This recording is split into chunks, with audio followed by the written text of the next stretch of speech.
will be heard on the internet. Hello, Internet. Hello, internet. What's going on?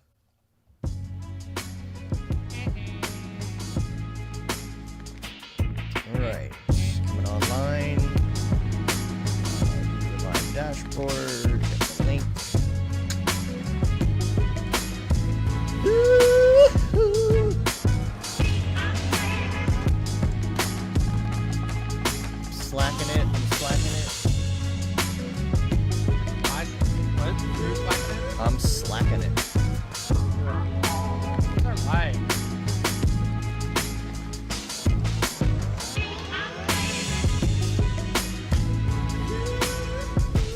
Bat signals out.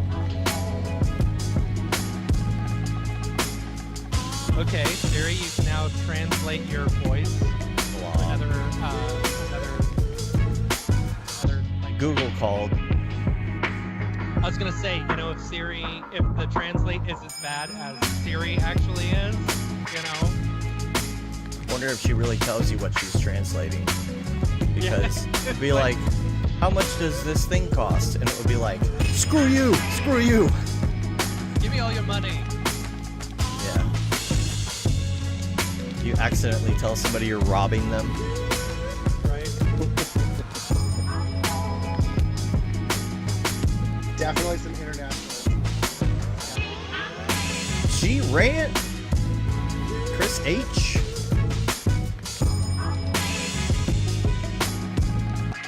Come on, Facebook. Do something. That would be great, boy. There we go. Hey, that would be great, boy. Hi, everybody.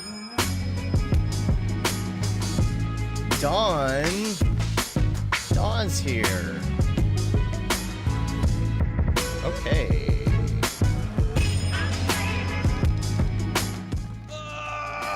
Hello.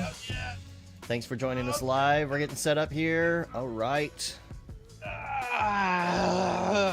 Yeah, G-Rant says if I'm watching this stream, how do I find out about the wonderful iOS crap that I don't care about on the Apple stream? That's okay. We'll tell you I'll about let all this stuff. because I'm watching it too. Yeah, we'll tell you about everything that sucks from Apple. Here it is. Everything. Guess what? Emojis. Something emojis, guys. I don't know. I haven't That's what seen they any always emoji say. stuff yet. Oh, they'll get there. What new I'm animal? excited about those widgets. We haven't though. changed anything Widgets else, are but we added exciting. 50,000 new animal characters for you to mess with on FaceTime. My 5-year-old will be ecstatic. Yeah, All exactly. that matters, right? Turn my audio down because when I get super excited, I go into the red. All right, cool. Hey, it's Mark Fancher. Hi, Mark Fancher. Fancher. Heard you were coming out with a tutorial here soon. Oh, Very yeah. excited about that one. So is Matt. Next week, you're going to get a Yes, I double am. dose of tutorials next week. Sure. Yeah, Actual tutorials from us. dude. Actual tutorials. It's been probably 3 years since I've done a tutorial, maybe longer. Yeah. Emily Tube says hi. That's my daughter. I was gonna I'm going to say. give her a shout. I'm going to wait till we're actually live on the show. Well, we're live, but till we're actually like recording and on the actual recorded version of the show. I'm going to go ahead and hit record. I am recording as well. Brr. You are hearing me talk. Okay. I'm rolling locally on my local recording. Daddy, you want to roll? Are you all rolling? Daddy, are you Yep. rolling? You're rolling? All right. Okay, cool. And I think we're good. Just So, double checking my waveforms. yeah. Keep an eye on that. Audition likes to just stop recording for no reason, so I noticed that. Yeah. Yeah. And I thought it was because I kept hitting space because my iPad is balanced on top of my Razer. Right now. no, it Oh, just boy. likes to stop. If it stops, just let us know so we can pause for the cause and do another sync clap or whatever. Speaking of which, we got to do a sync clap. You ready? It'll be 1, 2, 3 clap. 1, 2, 3. Perfect, Did you clap? I guess. I didn't. Wait, did you clap? We all right. Well, We do it all at the same so time. yeah. Ready? Oh my gosh. Here we go. 1, 2, 3. There we go. All Oh, right. boy. Good to This go. show's gonna be fun. You didn't know that. I didn't know there was going to be a physical challenge. Sorry. It's the Well, Dave Yeah. dared, and then I double dared, and then he physical challenged. So Is that a Nickelodeon thing? that is double dare. Mm. Yeah. Looking for slime right now. I didn't have cable Yeah. when I was a kid. I was too poor. Mm. So, all right. I think we're good to go. We're rolling on everything. We're rolling on the streams. We're rolling on my record, and we're rolling on dubs. So let's do it. let's get this thing moving. Man, it's hot in here. Good Lord. My office feels great. It's getting hot in here. Oh, hot. I'm gonna get the nest on. Let's see. That's better. Why isn't it on? It should be on. There it goes. All right, we're gonna do our thing. And I've got my notes, and here we go. What's up, and welcome to another Mograph MoCast. I'm Dave. And I'm Matt, and joining us is the rad scientist himself, Mr. Teddy Gage. That's me. And Mograph is a supplement to our site, mograph.com, which is a motion graphics tutorial site with tutorials, plugins, podcasts, and other Mograph stuff. And on the show, we talk about everything ranging from motion graphics to Cinema 4D, After Effects, plugins, render engines, doing business, doing taxes, being a contractor, or working for the man. You can email us info@mograph.com. Let us know what you think about the show. Questions, comments, concerns, queries, grievances, and ideas. We love to hear the ideas from you and the emails Hear them from ideas. you. Like the one from Kin Kwan. I hope I pronounced that correctly, which we will be talking about later on in the show after some of our other topics today. This week, I wanted to just mention a couple things. First of all, I'm finally going to take a vacation. Yay, Dave! I'm so proud of you. Oh my goodness. Oh my goodness. Yeah, but let me also point out that Dave's vacation is 5 minutes from his house. It is, but hey man, it's an RV, it's at the lake. It's at a state park, so I'm down. There you go. Get away from the computer. It's gonna be fun, dude. I'm like super jealous right now. Get out of the apartment. That's the thing. Get out of the Yeah. apartment. It's been way too Yeah. long. And hopefully, if everything goes well, we'll be signing on a house at the end of next month. Yay! Fingers crossed. And let me just say, dealing with taxes when you're trying to buy a house is difficult. It is difficult dealing with your I will your say income you're and lucky such. that you hadn't done your taxes yet. Yes, You know? I am. Because Yeah. usually you just write off a bunch of crap, but that makes your income Yeah. look like it's lower. So I'm having to Yeah. essentially pay the government thousands of dollars that I didn't have to pay if I wasn't getting a house in order to make it look like I make more money so that I can get the house and then go back to writing things off again. Basically, I can't. Yeah. I could just have to say I didn't write anything off and pay lots of money Yep. in order. It's such a it So sucks stupid. when you own your own thing. So if you need any Yeah, advice, much better to just set money on fire and rent. right? Right. No. Yeah, I mean that's the thing. Like usually, it's not like it's anything shady. It's not like I'm writing off more than I Yeah, should. no. It's There just are tax laws for a reason. Right. And it's not like Amazon doesn't pay zero taxes. It's that they take advantage of all the tax laws Right. that the government puts out there Right. that allows them to pay zero taxes. and so do we as contractors or as Yeah. business owners. But the Yeah. problem is it also makes it look like you don't make didn't as make any much money. money. And so Right. and then you go to buy a house and they're like, "Oh, you don't make any money." It's like, "Well, I do, Yeah. but I spend it on gear." So, Yeah. if you need let any me advice, spend it on a house. yeah. But it's going to be nice to go get the RV and such. That'll be fun. Bringing the telescope out there, fun Cool. stuff like that. And I also like to say that in this process of buying the home, when we were in there with the inspector, I took my new iPad in there and I ran the Lidar on the entire is it? house. It's pretty good. It's the beginnings of all of this, right? It's just the first Yeah. version of the Lidar. The apps probably aren't made that great yet. There's only one or two apps, but it was so I was fun. going to ask which one. Yeah, it's called Lidar Scan Pro, or I'll have to look it up. Add It's that the only pro one. to the end, it's going to be good. Yeah. Well, and then there's DLC, of course. You got to pay in-app purchases course. to export to OBJ and all that Yeah. But I was able to put them all in and actually get a rough, very, very terrible looking rough outline of the house, though. But then you can build off of that. So I built the walls and you know, all that. So What's the resolution? I mean, are we talking like 5 centimeter triangles? Or are we talking? it's interesting. So I was kind of in a hurry because I only had about 15 minutes until the inspector was done. So I was just kind of walking around.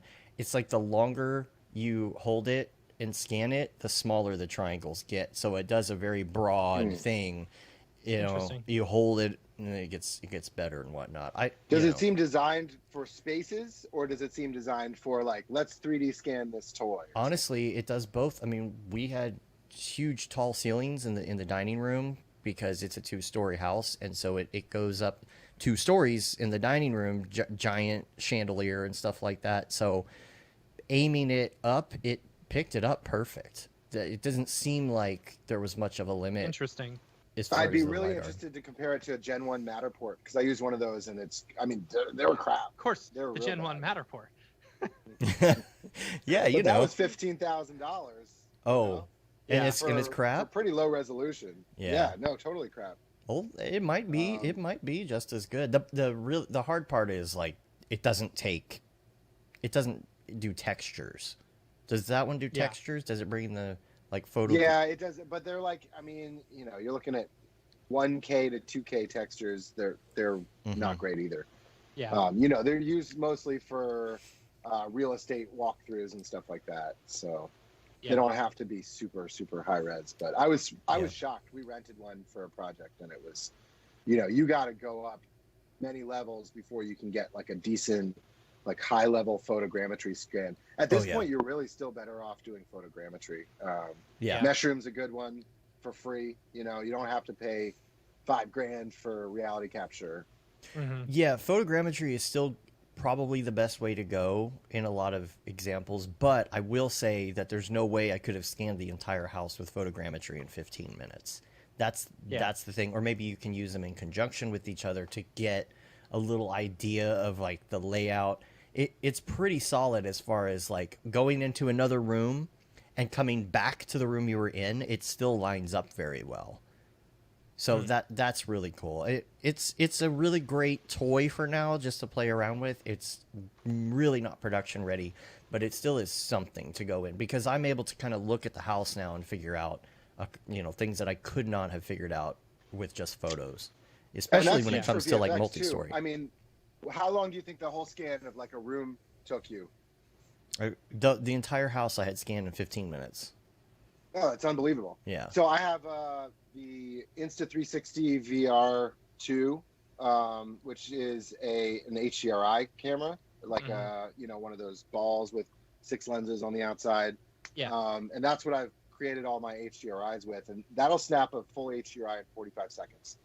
It's about 20 stops of dynamic range, 8K, equi-rectangular stitching, and it has built-in stitching for horizon leveling. And so between that and then getting a quick Lidar scan of a set or something, all of a sudden that enables, that could save you 8 hours, multiple days in post. Because then, as you said, you just use that as a guideline, but you've got all the proportions already laid out, and that's half the problem.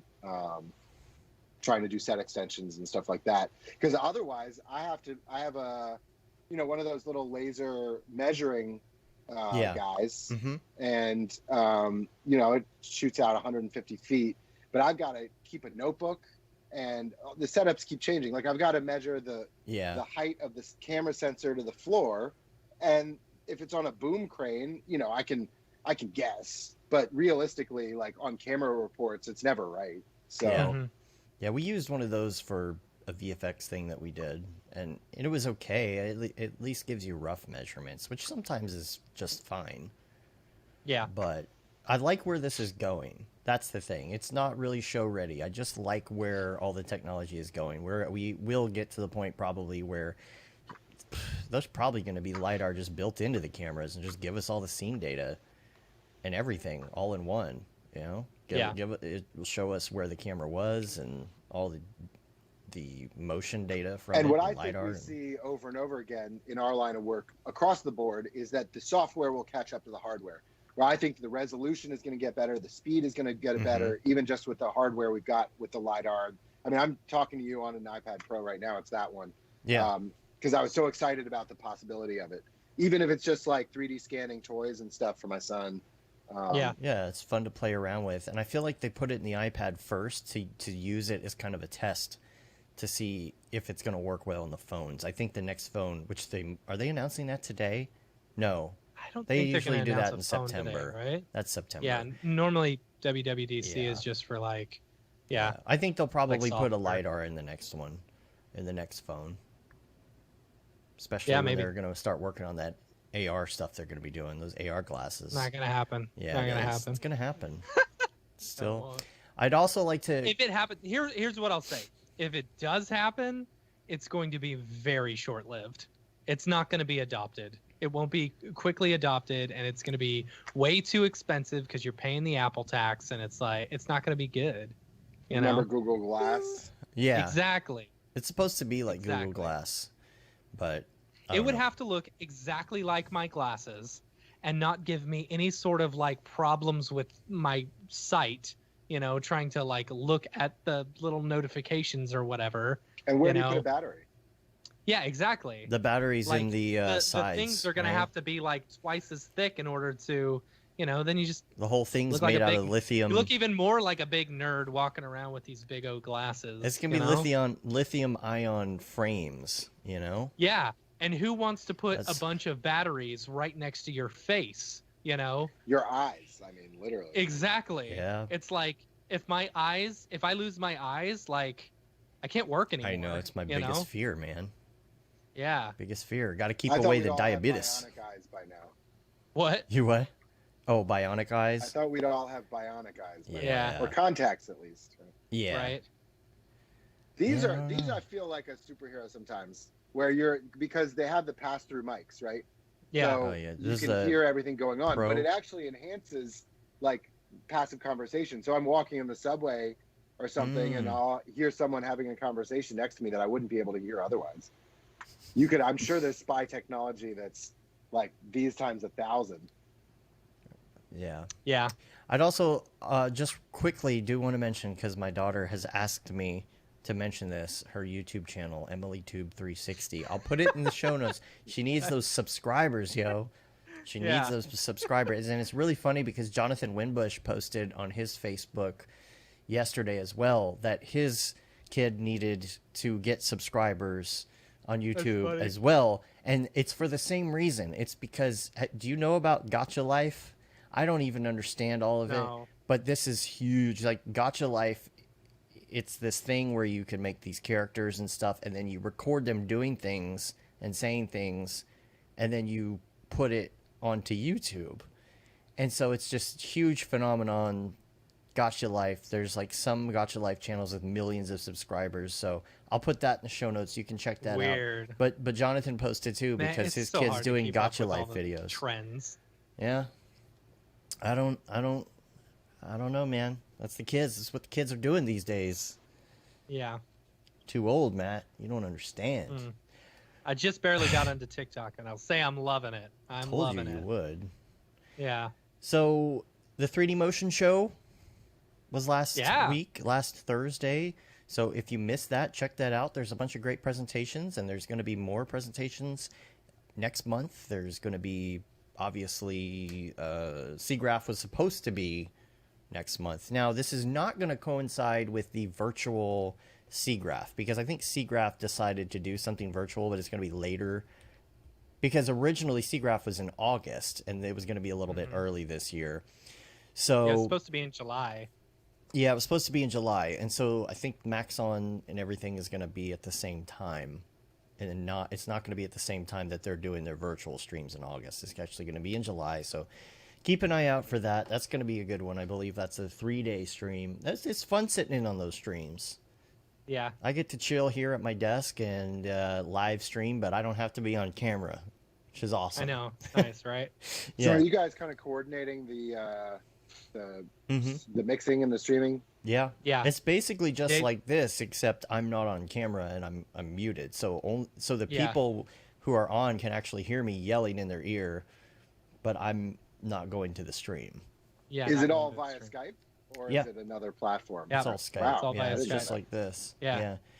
So it's fun. I got a lot of people asking me about live streams. Just everybody Yeah. coming out of the woodwork asking about live streams. So it's a lot of fun trying to make It means this you're work. doing something right. It's You're because doing I have the something right, live Dave. background. That's why. It's because I used to be Yeah. on the road doing live stuff, and so it's a lot easier for me to figure out some of these things because it's kind of second nature because Yeah. of my former life. Also, we were going to talk about power supplies because we got into this battery backup conversation before the show. And I'm like, let's wait for the show. Real quick, something they announced. I don't know if you've got it in the show notes, but tomorrow, Maxon, Red Giant, Redshift, they're all running the a summer sale. So it's 30% off. It starts tomorrow, June 23rd, and goes for 3 days.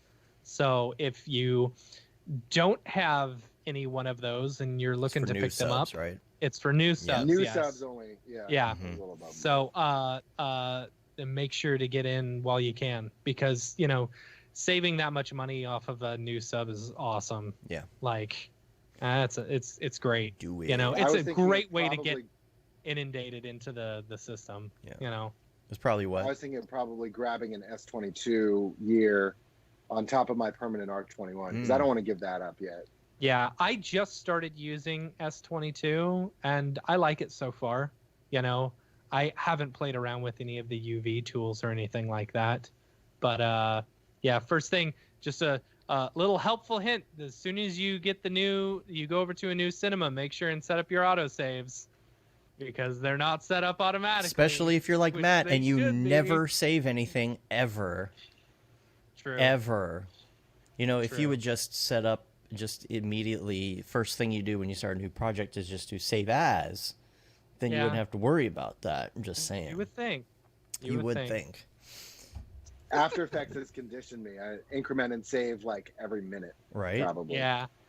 All the No. Because time. they were back in the day, it would corrupt your saves, So Yeah. you couldn't. Yeah. I had to keep like that running log of backups, and then I moved into cinema, and it was like, oh, okay, let me turn on autosave every 5 minutes, and your project file is like 2-3 gigabytes. All of a sudden, Yeah. you're Every running out of 5 space. minutes, you're doing something, and then your mouse just hangs and is like, "What is it doing? What is it? Oh, it's Yeah. auto saving. It's auto saving Yeah. 2 Or gig. crash Yeah, but to the network storage. the nice thing though is that you can do if you're doing Dropbox, you can right click on your file and actually get the versions. So on top of increment Yeah. saving, Yeah. you also have those historical backups. You That's could. true. Yeah, That's a that good saved point. my butt one Yeah. time because I was going through. We had a client who wanted some changes, so I went through and just saved over instead of So increment I always saving. increment save when I do a major change. It was just this one time Yeah. that normally whenever I do a new one,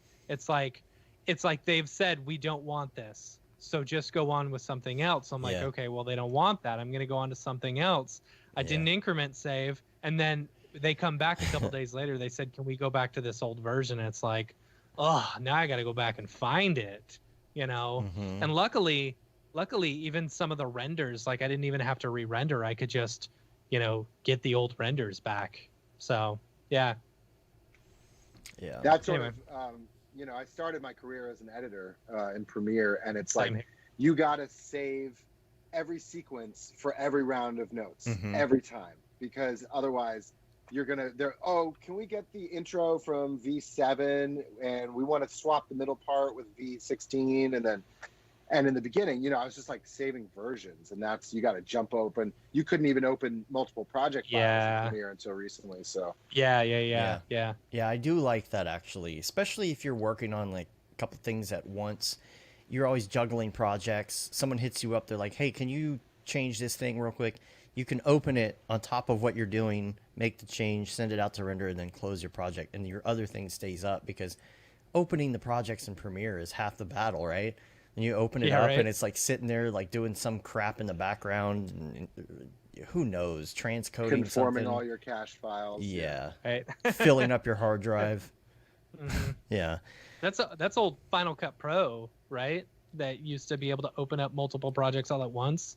I got really used to that workflow. Well, But- and it helps moving things from one project to another as well. It's Yeah. like, oh, I want to move this Yeah, sequence to this other project. Just drag and drop instead Yeah, of... Yeah. exactly. Yeah. Yeah. So that's nice. But battery backup, let's talk about battery backups real quick. So Let's do it. you're looking for a battery backup because your refrigerator is... So my refrigerator's running. Better go catch it. Yeah. No, I've got like a little mini fridge right down here, Mhm.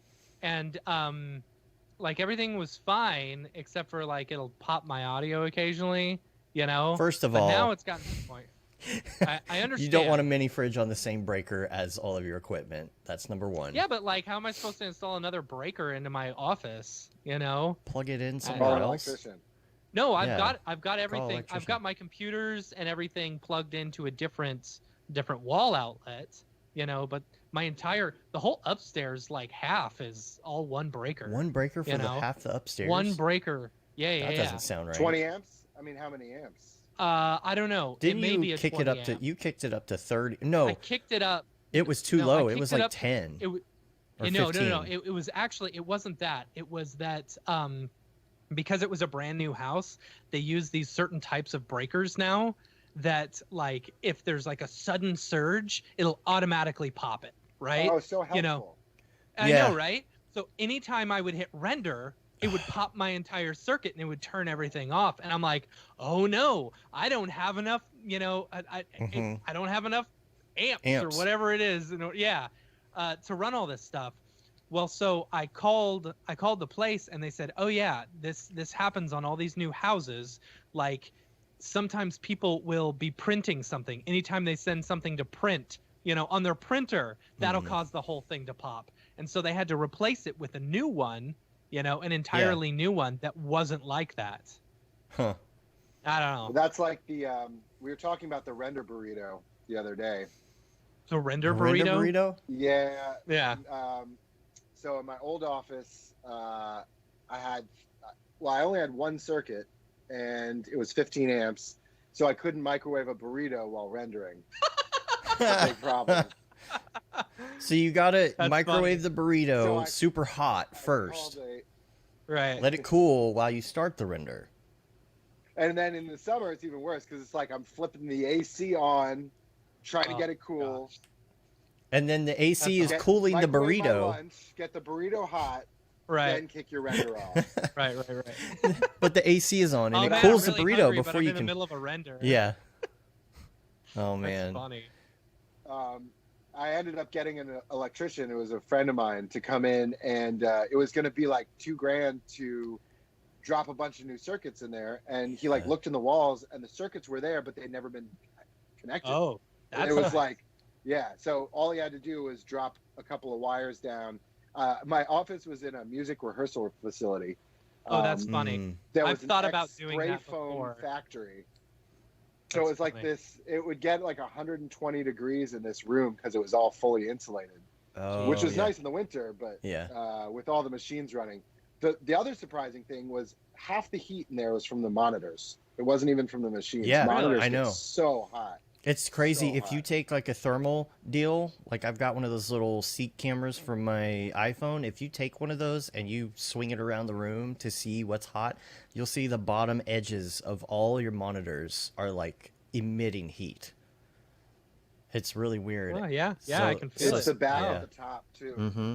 So if you, even I'm if like using- you, I'm using my monitors as light panels right now because I was too lazy to set up the other. That's funny. but even if you have like, I've got a big TV in this room back here, and if the TV's on during the day, it'll be a lot hotter in here. I'm like, why is it so hot?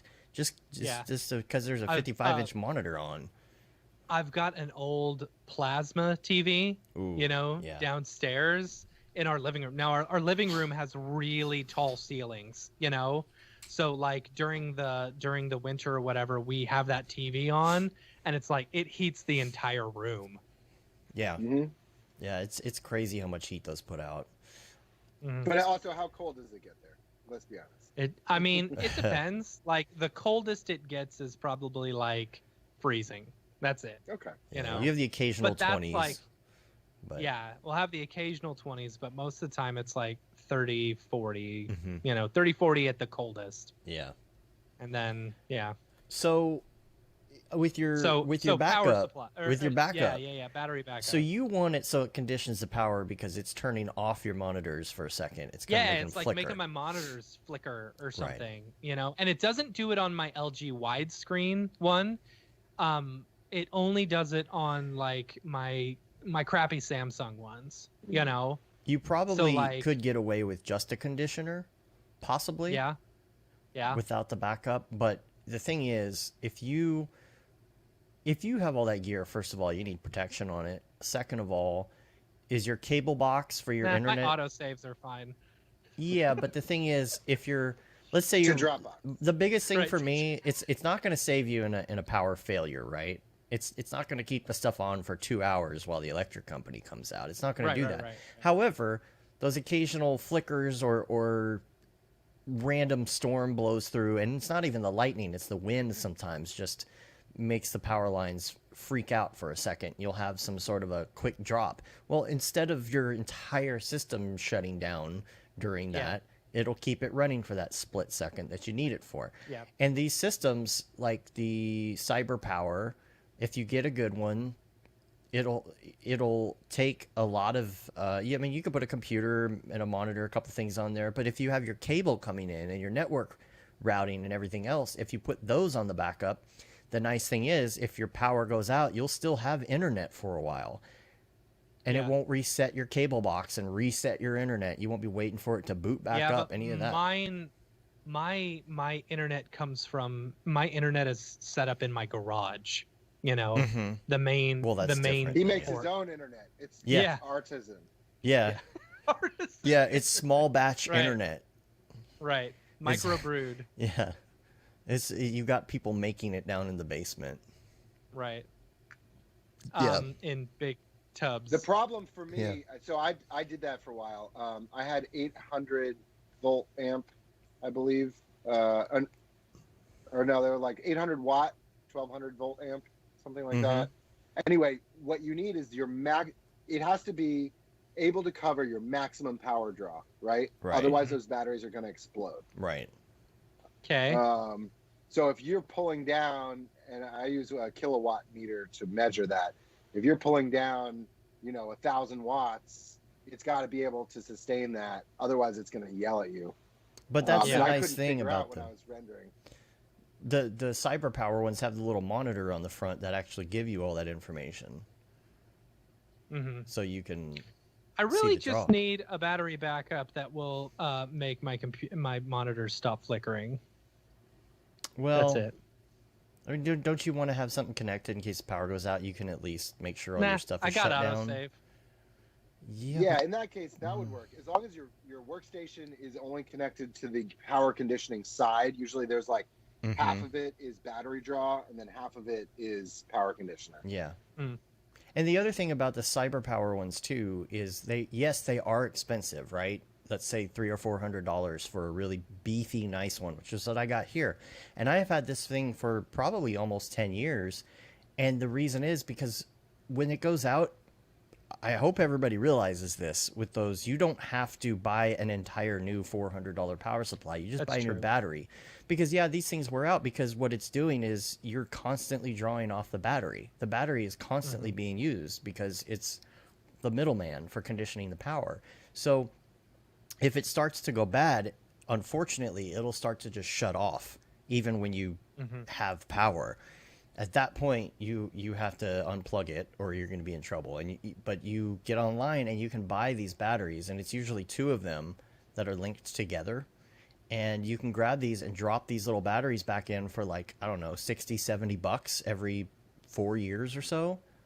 So I'm on my 3rd set of batteries for these. And so it's cheap to replace after that. It's just maintenance after that. But it's so good to have your equipment protected too. It's not just about the battery backup, but it's protecting those ridiculously expensive video cards that you've got in all those systems too.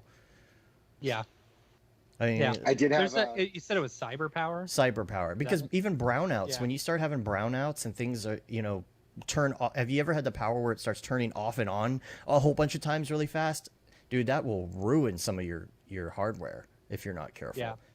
So Yeah. I had the audio, the Realtek audio on the motherboard just completely fried by a lightning strike.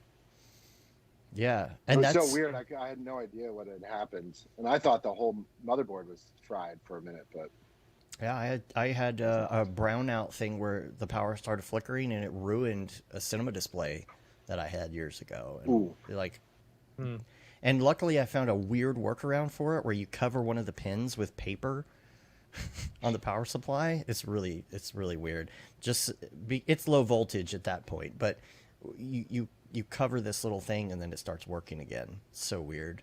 And I was able to get around it, but I was trying to tell the power company, you guys, I've been complaining about these transformers not working correctly, and things are just turning off and on and off and on and off and on, and you're ruining my gear. I need compensation. And they just laughed. It was worth a try, of right? course. Right. our local power company is Con Edison, and emphasis on Con. Yeah. Ah. Ding.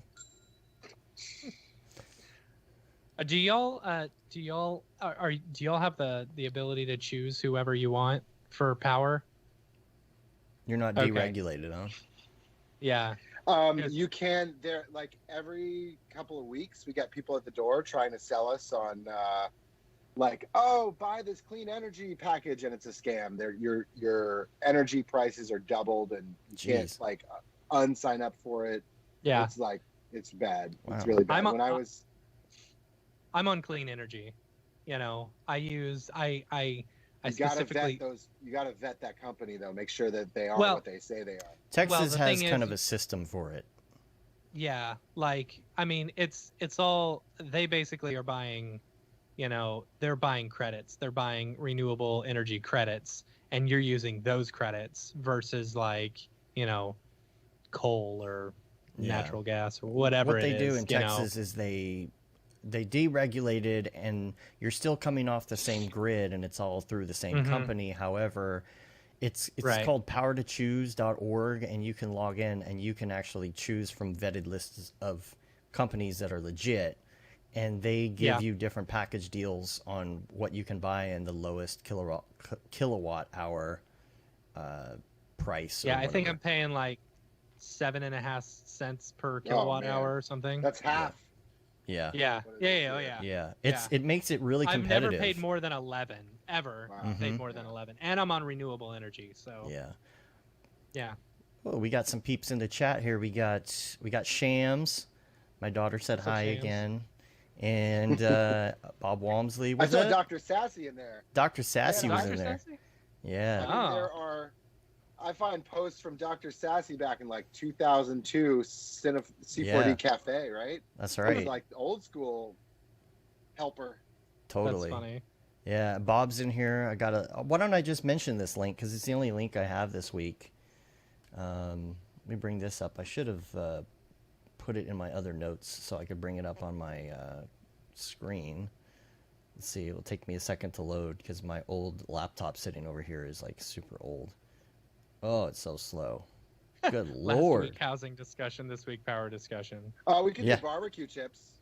I'd be Yeah. I'd be down I for just, that. Yeah. I spent Father's Day cleaning my grill, so it looks beautiful, and it was overdue. I hadn't done it since I cleaned it once since I bought it like a little over a year ago, and then I don't know, I hadn't done it since.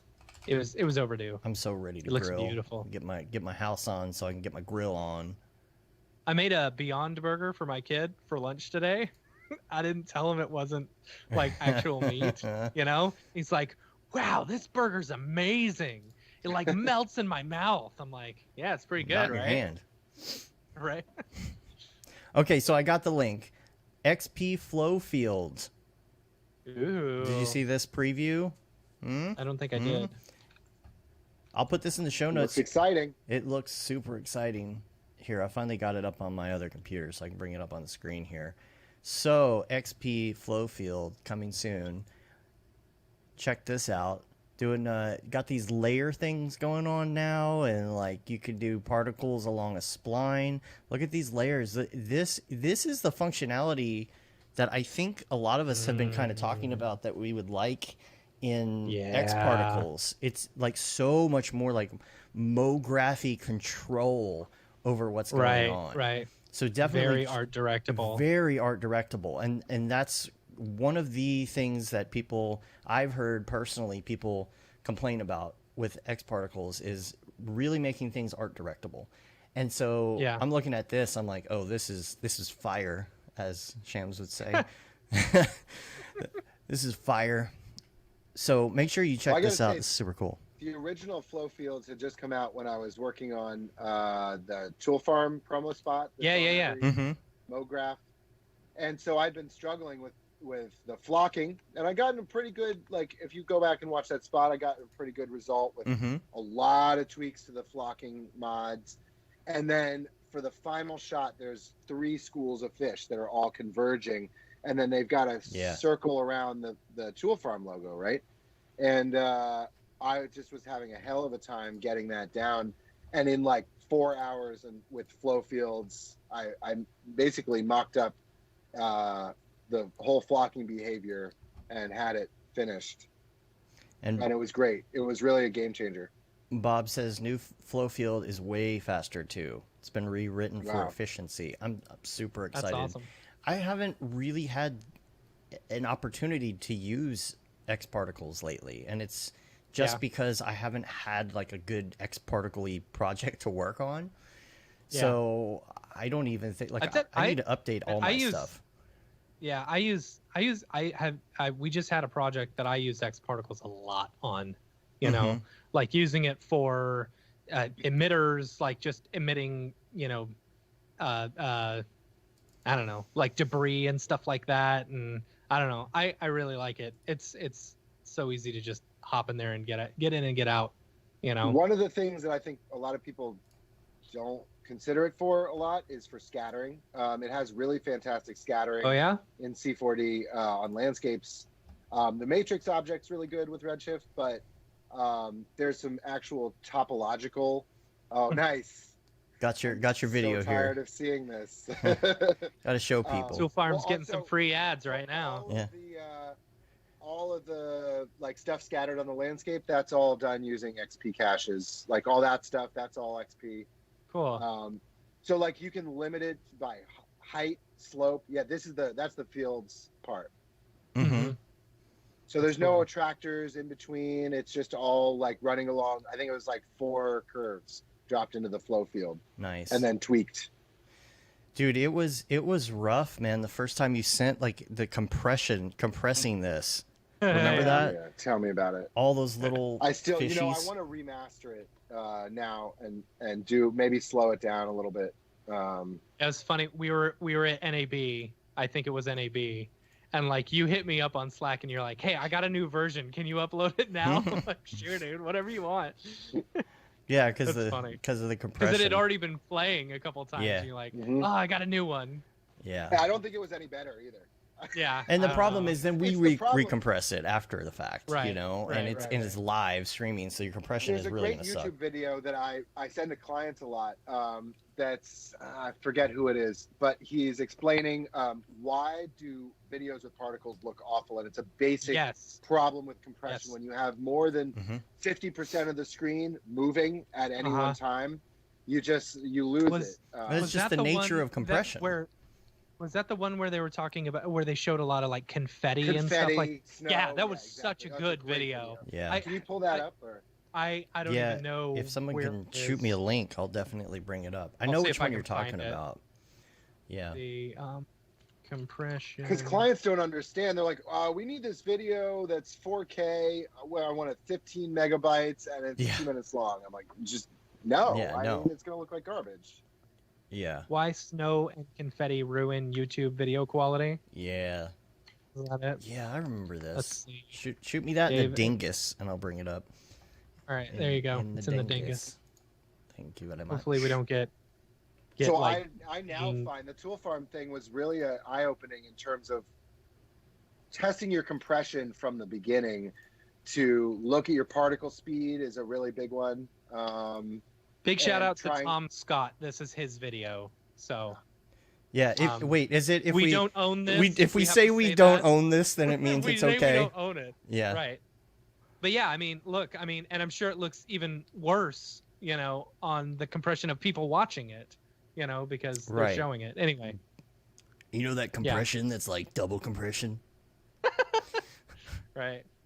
It's funny. Yeah, this is a great video. I'll put this back in the show notes for anybody who hasn't seen it, so you can understand this. I'm just kind of scrolling through it here. It's so funny. I saw somebody on Facebook yesterday. They posted like a TikTok. They're like, "I don't own this audio. It's for entertainment purposes only." Right. It's like, isn't all audio basically for entertainment purposes? What are you talking about? Yeah. Yeah. That doesn't So dumb. fix anything. It doesn't mean you can use it. That's not how it works. That's not how any of this works. Yeah, you'll have to watch and see, but he does like different comparisons of bit rates so you can really see it, and like snaps his fingers and then shows the difference. So I'll put that in the show notes. There is an interesting trick that I learned that I went back and forth with a friend of mine, and at first I didn't believe it, and then it made sense.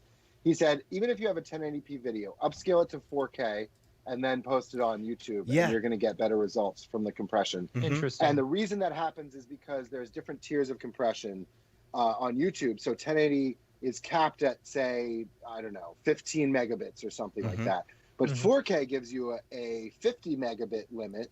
So even if it's, you know, a 1080p video that's been upscaled, you have that extra headroom on the compression. Now, the thing is, you need to watch it in 4K, and who's really doing that? Most people are still just looking at 1080p on their phone. So I try and use 4K as much as possible. I'm a 4K nerd. Like everything that we buy, and they don't make it easy to access. Like even if you get on not just YouTube, but like Amazon Prime or whatever, you'll be about to like either buy or rent a movie, and you'll be like, wait, I almost bought this as HD. And it'll be the same price for 4K. Right. You just have to search, and it won't even say, get this in 4K or pick an option or anything like that. It'll just say, it'll say nothing, and you got to go back to your search and search for what you want with 4K in the title. But I am a giant 4K nerd. Everybody good on your recordings? You all good? You were looking a little nervous there, Matt. I was checking. Yeah, I was just watching it. Okay. I had muted myself for a second, and I was checking to see if you could hear anything. So real quick, I have one thing for Ravcock. What's your flavor? What's your flavor? I just wanted to mention Octane 2020.1.2. If I did not announce that last week, I Isn't there a new one? That is the new one, I think. Unless there's the newest new one that new came one. out like yesterday. There's a yesterday? Man, they're quick. Yeah. What was yesterday? It's okay. It's I didn't have a chance to install Octane these. version 2020.1.3. There's a .3? Yeah, there's a Good .3. Lord, man. So, but which is cool. Like, and here's what's awesome. Like, just last week, I was saying that there needs to be some sort of on-off switch for OSL shaders. Ahmet already put it in there. Yep. So, like that's fantastic. So, in the new one, they fixed the missing image inputs into OSL scripts. Non-functional parameter use thin film layer. They fixed the VDB loading problem. You know, which is cool. I didn't even know there was a VDB loading problem. And then ability to deactivate the OSL scripting mode per C40 noise gradient nodes. Which is awesome. He did that just for you. He had to have. You were having that conversation. I don't think I wasn't the only one who complained about it. You know, and it's like because OSL scripting was automatically turned on, which is great. I think it should be. Yeah. You know, it's just like a lot of people don't know. Oh, this is why it's being all funky or acting weird or something like that. You know, like this is why I can't use it in a displacement. He is so all over it. That's freaking incredible, man. Octane displacement is crazy. It's so haven't good. used Octane since like V4, but yeah, it works very differently from what I understand. It's a little bit. And what sucks is alpha once you get brain. used to it, it's like it's so hard to use any other render engine if you're using displacement because Right. it just doesn't. Redshift is its own ball of wax. Yeah. So So anyway, Teddy, let's talk about you a little bit. Let's talk about your background. How did you get into let's all of learn this, about man? You're into everything. You're into all the things. Yeah. If there is a plugin, if a plugin exists, Teddy owns it. It's true. You know, it's where I'm like, my hobby is my job, and my job is my hobby. It's my jobby. It's a jobby, yeah. Jobby hobby. You guys know. Yeah. You know, it's like I get to spend my business funds on stuff and toys, basically. Unless you're gonna buy a house, in which case, you can't write it off. No, you can still buy them. You just can't write them off. Yeah. I don't even understand that. I won't get into it, but as a New York resident, the idea of owning something is beyond. Of course. That's funny. My $1.2 million studio apartment in Lower Manhattan. Good It's Lord. not a dream that I have, really. Yeah. That's funny. So I started as a video editor out of school. Now, actually, I picked up After Effects in school. I went to Wesleyan University in Connecticut, not Wellesley, as it's often. Mm-hmm. Not Wellesley. It's all Okay. girls. Gotcha. Wesleyan has a fantastic film program. I actually majored in English and took all the film classes. That's funny. Just always, enjoyed writing and reading. Right. And watching. And so I took The digital 3 Rs. media classes that were like the first ones to be offered. And we were learning Flash, and the teacher showed us some quick thing that he'd done. Mm-hmm. And it was like a 30-minute lesson, and After Effects was in there, and I was like, I want to learn that. Mm-hmm. Yeah. And so I was the only one, and I badgered him so much that he taught me the basics of After Effects. And I had this really crappy digital camera that could take 640 by 480 videos, and went to the amusement park and shot a bunch of stuff, and then was just playing around with it in After Effects and fell in love. What year was that? 2002, 2003, maybe. Okay. So maybe it was one of Then those I also Sony had- cameras that took the floppy disk. No, I believe it was a Nikon Coolpix. Oh. And then, Nice. then I got a Yeah. Canon GL2. Nice. And was shooting on that and shot a bunch of stuff for my friends playing music. And they ended up being MGMT. Oh, that's funny. So, good friends of mine. And I'm actually talking with them about maybe releasing some of that early footage. And we're sort of deciding, is it just going to be straight documentary? Is it going to be a retrospective montage, that kind of stuff? But yeah, so sidetrack. So I was into that, and then wanted to do a major in film with a focus on digital media. And the head of the film program at the time said, digital will never have a place in film. Oh, So I remember that argument. I remember it. And it was like, Yeah, I do too.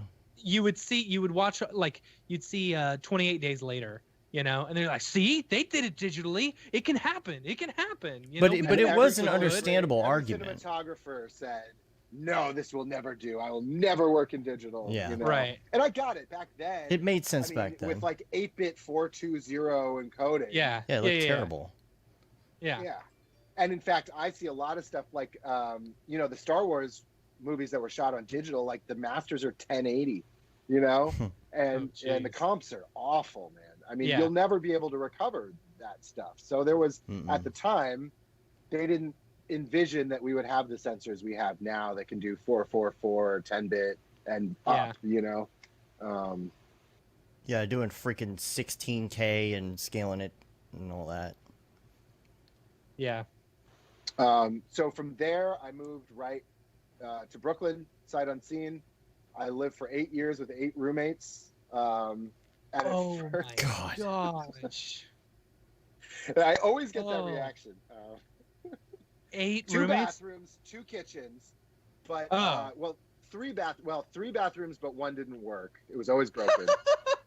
The second kitchen was the size of my backyard, which is 100 square feet, so it wasn't really a kitchen. And then that was where dirty dishes went to die. So one time I opened up a cabinet, and it was out of a cartoon, probably 1,000 moths just swarmed out of it, like a big, Oh. beautiful particle cloud. Because someone had left like a open bag of flour up there or You something. could have had your own reality show going in that place, man. Oh Cameras man, everywhere. I wish you all right. Was Wait. Teddy everyone Gage like plus 8. in bunk Wait. beds? No. There were a fair amount of. It was like a Brooklyn brownstone, but it was blue aluminum siding. So, Okay. but no, there was a. If you Google Juan's Basement, was a show he did for Pitchfork. Oh man. That was our basement. We had a bunch of bands come in and play down there because he had started out as like an intern for this like it was before Pitchfork, called Plum TV, and it was like public access for the Hamptons. So they would get Okay. like real bands and stuff, and then from there he went into Pitchfork. But we had, M83 and who else? Yacht Club. Yeah, there it is. Oh my God. I mean, Passion Pit played there. That was probably my Passion favorite. Pit. The Walkman. That's cool. I Oh, like that's Passion Pit. that's him. That's Juan. This is our kitchen. funny. Oh That's my funny. God, I haven't seen this, dude. This is blowing my You mind. haven't seen this? Oh man, I need to make sure I mean, I bookmark didn't this. watch every show because we Yeah. recorded like probably 20 of these. So this was How the many downstairs bedrooms was kitchen. there in here? I mean, it was only like 6, maybe, and one of them was Okay. a $400 a month. I mean, literally a closet. Jeez. It was unbelievable, and it had a window, so it was technically a bedroom. But yeah, so when we moved in, we had it was all like friends from high school and college and stuff, and then slowly people start to filter out, and then I basically became a glorified house manager collecting rent every month, and I said no, I'm not doing that anymore. That's funny. On top of the like, do your dishes, clean the bathroom. I don't want to be Right. that guy, you know. Yeah, you're the RA. I was that guy because it was disgusting, but I did not. It's not fun. That's funny. Shan- So this was on like a local channel or whatever. Because I had a buddy who lived in Gowanus. You know. That's it. That's where I live. Wow. Oh, That's where I am okay. right now. He had a show called Gowanus Tonight. It was very weird. Oh, I gotta It was check that very out. weird, and it was local on the like. That's funny. This guy, we're friends on Facebook. We've never actually met in person, you know, kind of like me and you, Teddy, you know, but like we've never met in person. But his Facebook posts are the weirdest things I've ever heard in my life, you know. It's like, anyway, but he had a show called Gowanus Tonight where it was like literally him sitting in his living room, and it was really really awkward. Anyway. The pioneer of the vodcast, Yeah, right. Vodcast. I forgot about that term. public access. Yeah. Wow. Yeah, Sham said her teacher said that GIFs were dead in 2015. Still going strong. My Yeah. first experience with a GIF was not an animated GIF. It was just a regular GIF. That's how old. It was just a still GIF. It was always the under construction, you know, that you'd always put on Right. your GeoCities page. Mhm, You mhm. know, this when you're still making your GIFs were first. Nirvana fan site. Yeah, on Prodigy. Back in the I mean, day. I feel personally attacked right now. GeoCities. I had a Marilyn Manson fan site. Do you have? Well, is there it you on go, yeah. GeoCities? Little flame gifts on GeoCities, and I figured out how to game the SEO. And Oh, yeah? like, you have the white text on a white background with Uh-huh. all your search terms. Oh yeah. Right. I checked it like 8 years ago, and it had 8 million hits. Oh, that's funny. Wow. And I was like, oh, I could have actually done something and made revenue. I'd be Right. a millionaire now. But I Right. just, Gosh, there was GeoCities and there was Abandoned another it. one that came up after that. I can't remember what it was called. Man. But I'm kind of sad because GeoCities, they archived all of GeoCities, but for some reason they didn't get my neighborhood. Oh, really? Yeah. I don't even remember. Like, it was so long ago. It was like fresh internet. I swear. Like, I don't even remember where my site was. I remember mine. It was geocities.com/Silicon Valley/Pines/6409.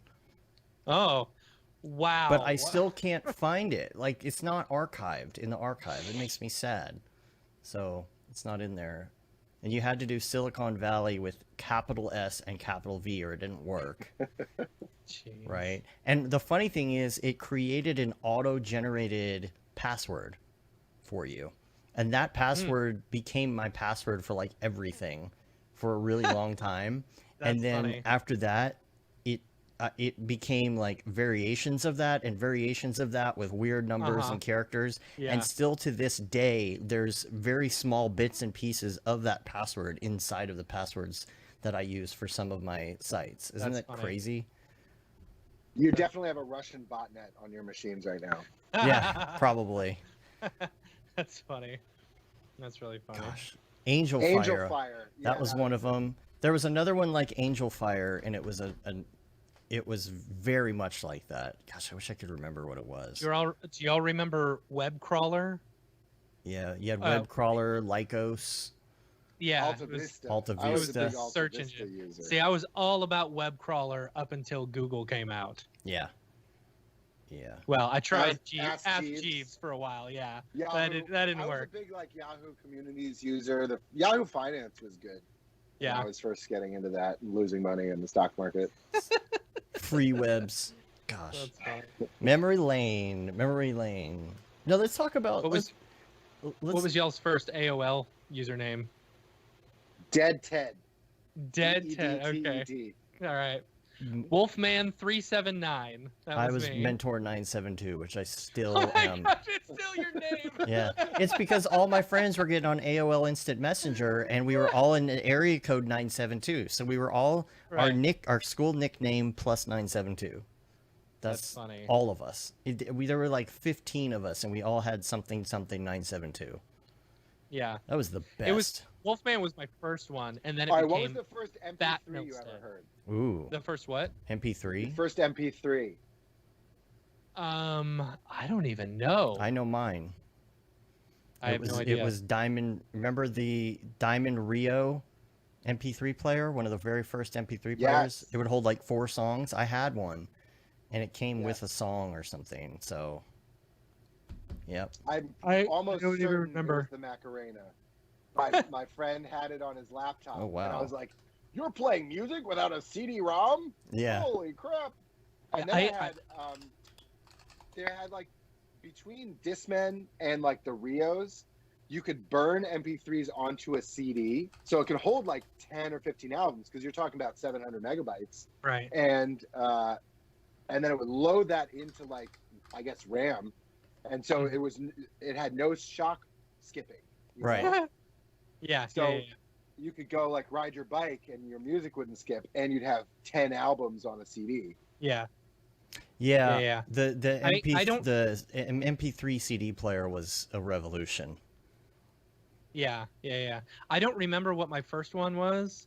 I just remember being completely amazed at the fact that we were in class and someone was downloading music through our T1 connection at school. Mm-hmm. Yeah. LimeWire. Yeah, no, LimeWire. it was Napster at the time. Napster. You know, Yeah. And then Yeah. it was Kazaa. yeah, Napster, LimeWire. How did we get Kazaa, down yeah. this crazy? I don't remember. We're all so old. Oh man. I'm only 37. I'm not that old. You're only 37. Actually, it's 82 or 83? 82, but at the end Yeah. of 82. All right, 82. Yeah. Man, Yeah, no, I I'm didn't about know. to be 40 and Yep. I'm so depressed because I'm going to be in quarantine on my 40th birthday doing nothing, most likely. We were in quarantine Oh. for Amy's 40th birthday too. Yeah. Sucks. Share Bear. Remember Share I don't remember Share Bear. Bear? Yeah. No. Oh, man. Hey, remember? Remember? Remember Share Bear? Remember? Boomers. Yeah. Yeah, Napster. I love that. Oh, like man. that's funny because we're all millennials and you're calling us boomers. We're Yeah. like the first or second year of millennials, and y'all calling No, us. we're X. I'm technically not a millennial. No, we are millennials. We are. You millennials. are. I am not. No. What year were you born? 80. 80?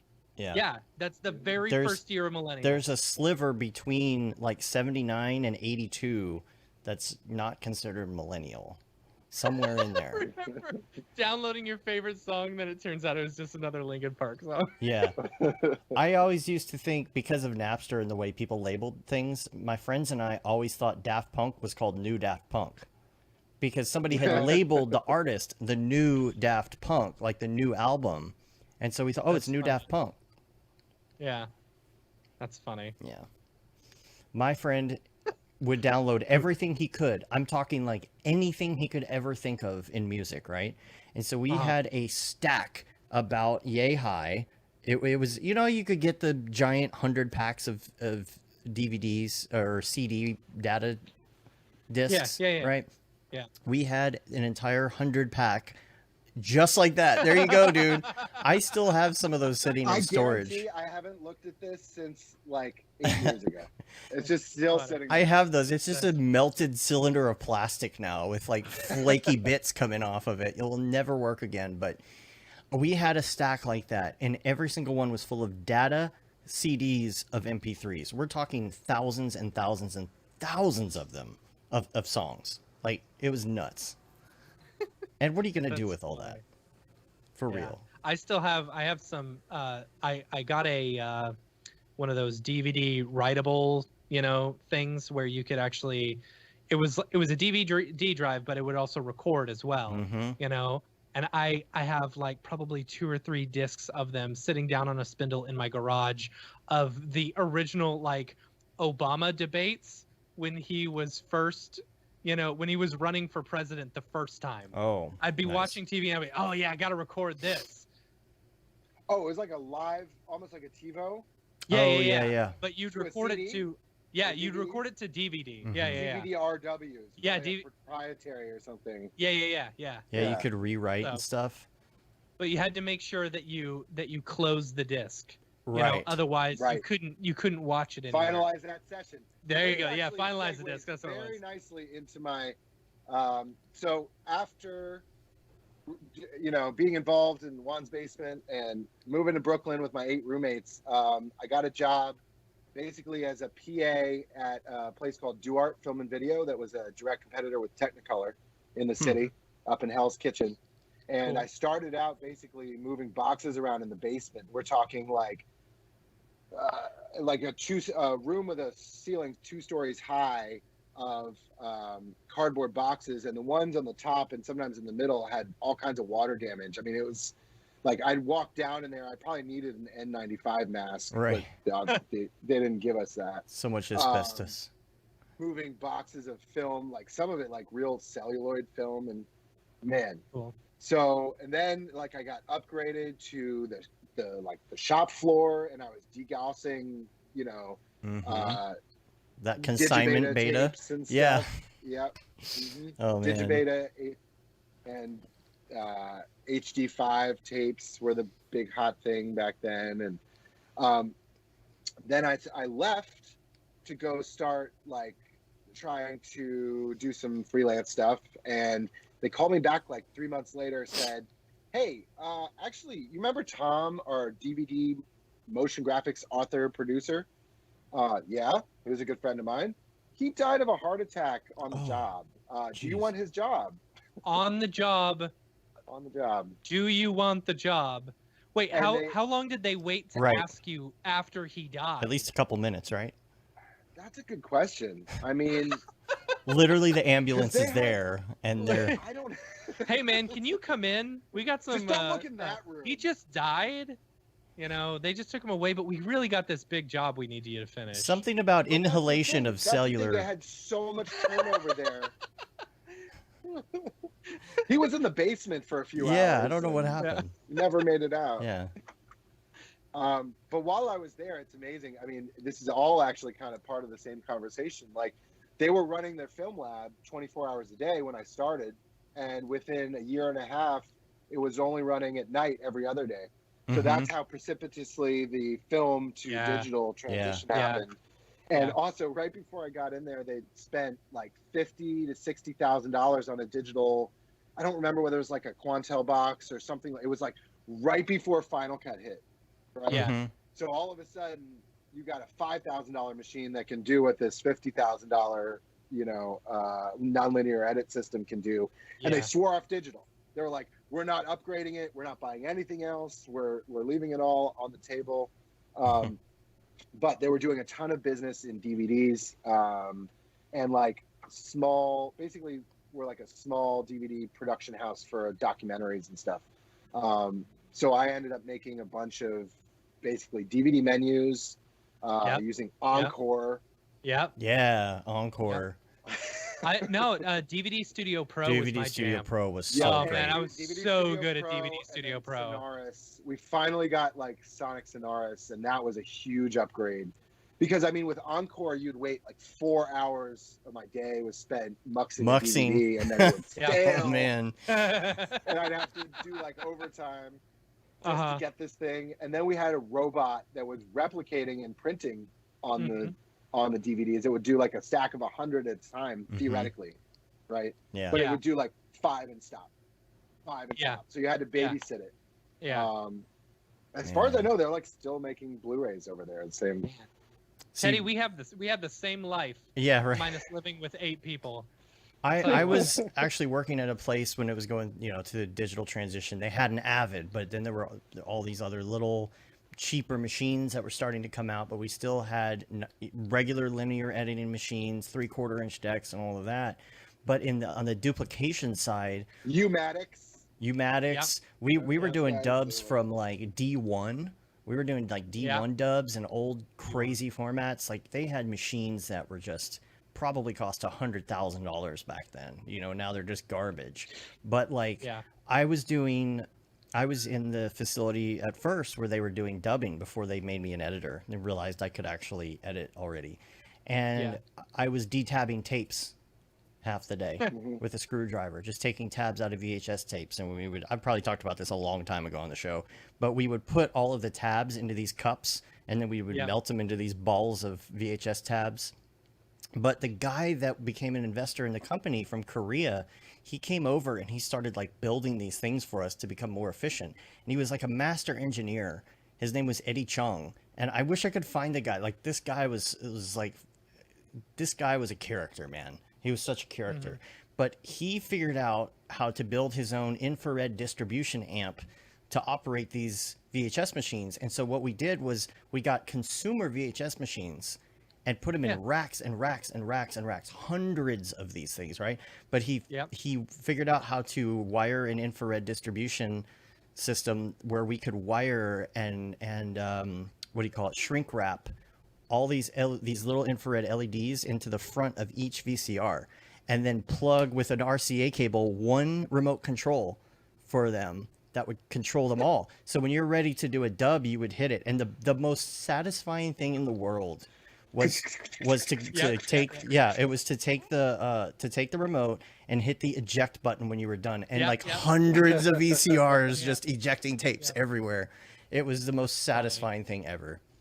My first day on at working at this little post house, consumer based post house, it was making like 1,000 VHS dubs, and they were only like 5 minutes long. But we didn't have anything special like that.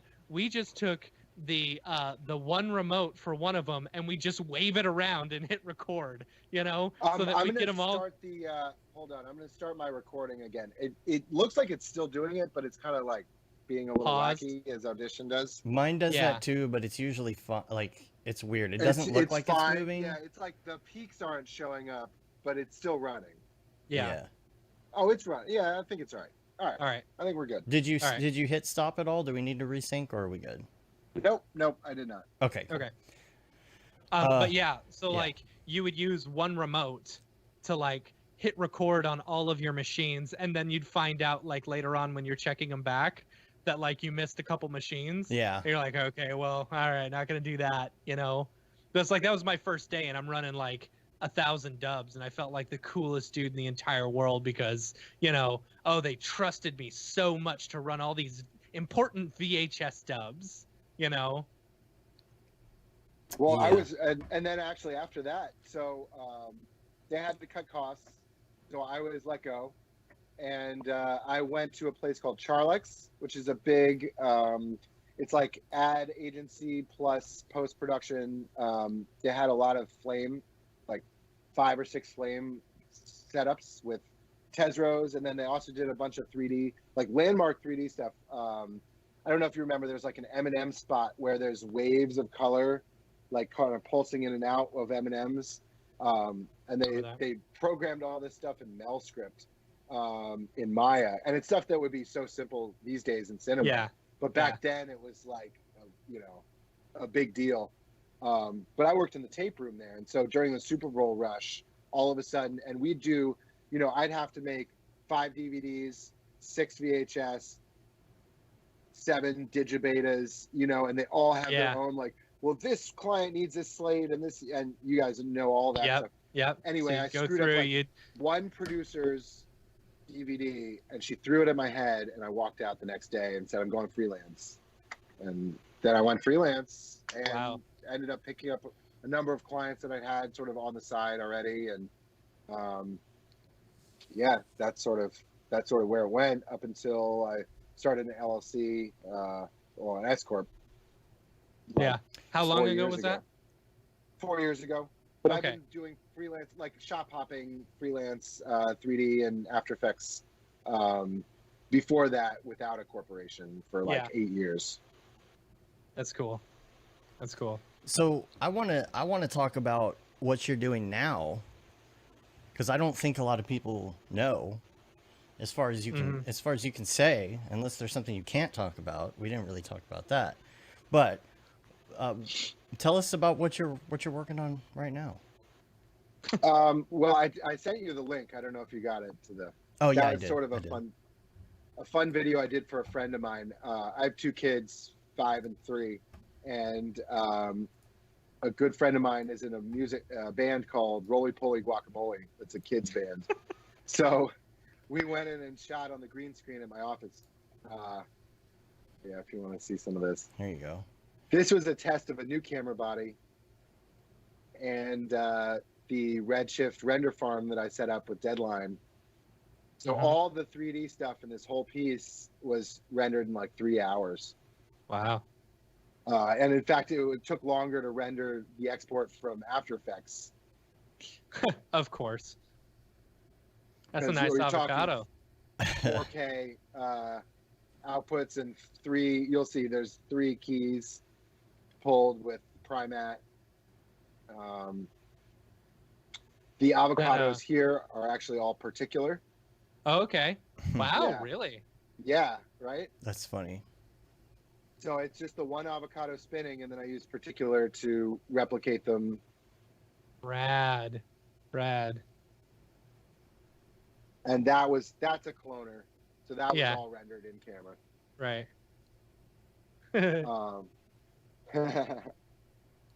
Yeah. So tell us about how much can you say about your studio right now? What you're working on there? So a couple of months ago, December, I moved into a new office space out of the music rehearsal facility, which is great. And it is a sort of like it's hard to describe it because it's got 4 podcasting studios, a green screen space, a full recording studio, like with big ADR room, and like you could do a full band in there with Dolby, like it's fully Dolby certified. There's a screening room in the basement. It's like a big post/production facility. And the green screen is enabled with virtual production stuff that we're working on, and a system called Pixatope, which is basically built on the Unreal Engine. It's like a custom SDK of Unreal, but it's basically full Unreal. But it accommodates, it has its own video rendering pipeline that bypasses all of the Unreal video handling. So it's like you can output like 8 4K streams from it. They used it on the last Super Bowl to composite Raven in the Ravens end zone, flying in and landing on the crossbars, and then they were shooting it from multiple angles. So the way it works is each computer is like its own dedicated render node, Mm-hmm. and it's like one computer per camera. So each camera basically has its own 2080 Ti that is handling the input and output, and it uses exclusively Kona cards. So Kona 4, Kona 5 handling the inputs and outputs. And then for the tracking, it can take any of the tracking stuff. It can take live mocap. It does, live ray tracing, obviously. So it's sort of, there's another system called Brainstorm that's been around for like 20, 30 years. And Brainstorm took a lot of the Unreal rendering stuff and sort of shoved it into their pipeline, whereas this was built from the ground up. And we looked at both. Brainstorm's actually more for live data viz. So you could have like a fantasy football draft, and you can have live numbers coming up in the background on these screens, and it handles all that stuff very well. This is more about the rendering pipeline and more for film and TV, VFX and post-production. And you can use it in you could stream it live, but you could also use it for previs like Mandalorian. And so we've got a green screen, and a lot of people are going with that LED wall technology, which is so hot right now. But there's advantages and disadvantages of both. One of the main reasons, and a lot of people don't know this, they use LED walls on Mandalorian is because of all the shiny chrome stuff. So when you have chrome in a green screen, it's a nightmare because you got to roto out all the, the reflections and stuff. But at the same time, you're locked into whatever you get on camera with an LED wall. You're not getting all that matte information for post-production. Right. And, I think they shot a lot of stuff green screen as well. Yeah, you can't go back and fix certain aspects when you're on an LED and wall. a lot of directors and producers I talk to now about virtual production, they're like, we're eliminating post-production. And I'm like, hold up. No. Yeah. What you're doing is you're taking all the post-production and you're shoving it into pre-production, and it's putting so much more stress. Like, imagine if you have to run a game perfectly that's like a beta during a film shoot, right? Yeah. And with all of these variables, you're just adding like 1,000 more things that could go wrong. So it's not really like a magic bullet, but I think that it does offer so much more flexibility. One of the other cool things, we have what's called a Starfield tracker. So we have a red camera that's calibrated with this Pixotope system. So the Pixotope system knows the focal length, the sensor size, all of that stuff. And then it's got encoders on the lenses. So when you rack focus in the camera, you're rack focusing in Unreal as well at the same time for all your background stuff. That's super But then rad. there's a camera. So imagine this is the camera. There's another camera pointing up. Let me back up, hold on. There's another camera pointing up, looking at the ceiling, where we've got a number of randomly placed infrared stickers, right? And it has a memorized that pattern in the brain. It's like a small Linux computer that's a breakout box that connects to that camera on the camera. So what it's doing is, if it can see 3 of those trackers, it can orient the camera to within millimeters in space. And we even looked at like some of the Vive tracker stuff, which is really super cool. And there's a lot of things you can do with the Vive trackers and other like lower cost systems, but the accuracy isn't there for full production. I saw Matt Workman is trying to take some of those trackers now to put on different parts of your body to do character mocap. Yeah. Which apparently is going to be a lot better. Else you should check out. Hold on, I'm gonna send you a link. My buddy Pascal, who I had a meeting with, who's doing there's always a Pascal. There's always a Pascal. Live puppetry. And what's the other one? What's the other name you always get? Starts with an F, I think. Or not like Fernando. It's Pascal de Silva. Oh yeah, I recognize that name. I can't remember. Oh yeah, this is a perfect tweet. One sec. He runs a place called Thinko Studios, also in New York. Super nice guy. And we want to find, because we could integrate this, like we could do what we're doing right now and have CG characters sitting and talking to us, you know, or all of a sudden all of our backgrounds are replaced and we're all sitting together, and you know, there's so much potential. We looked into something like that similar with using VR chat.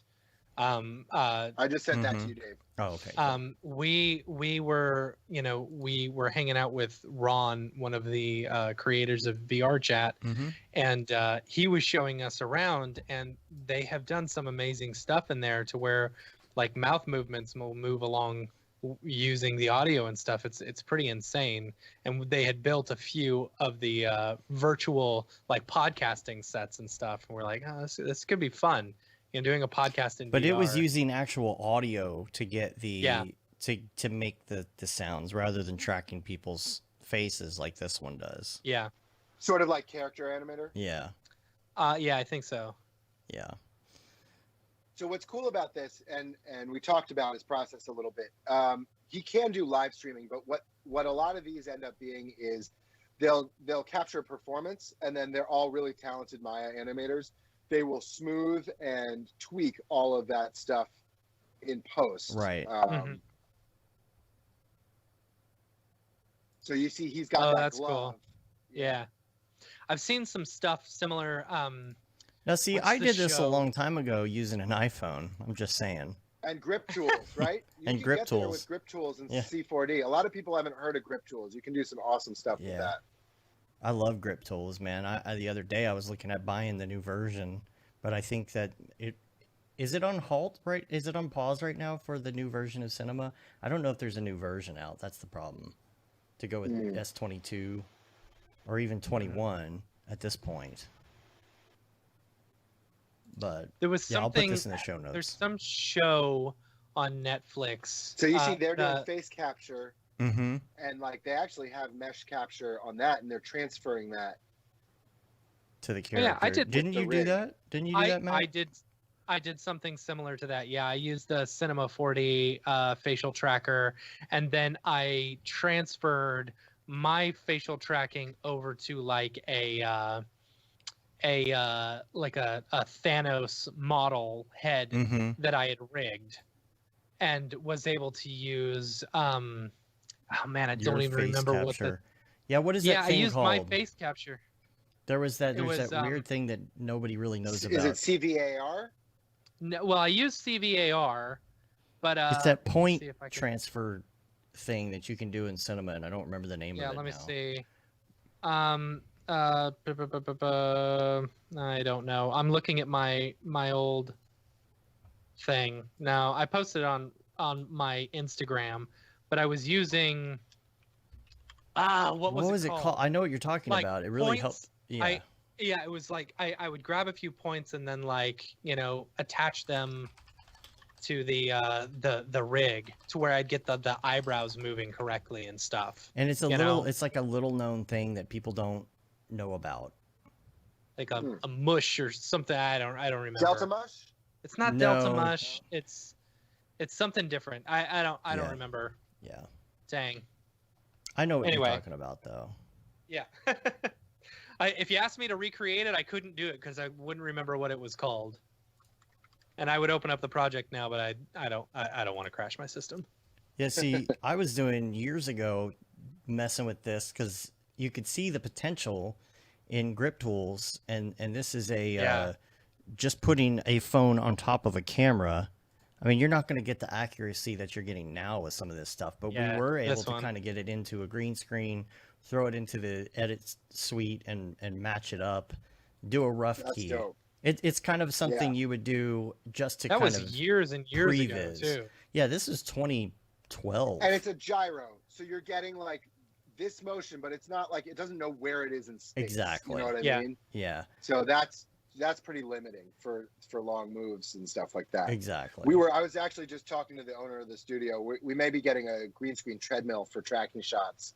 Oh, cool. Oh, nice. That could be fun. And it has encoders on there, so it knows like how far it's going, so it'll translate that information into Unreal. So in the last like 6 months, I picked up Houdini and Unreal, so my brain is just like falling apart. Yeah. And they're very, very different, and they're very, very similar in a lot of ways. And I find when something is fucking up in Unreal, it's some. Oh, sorry. Sorry. Sorry.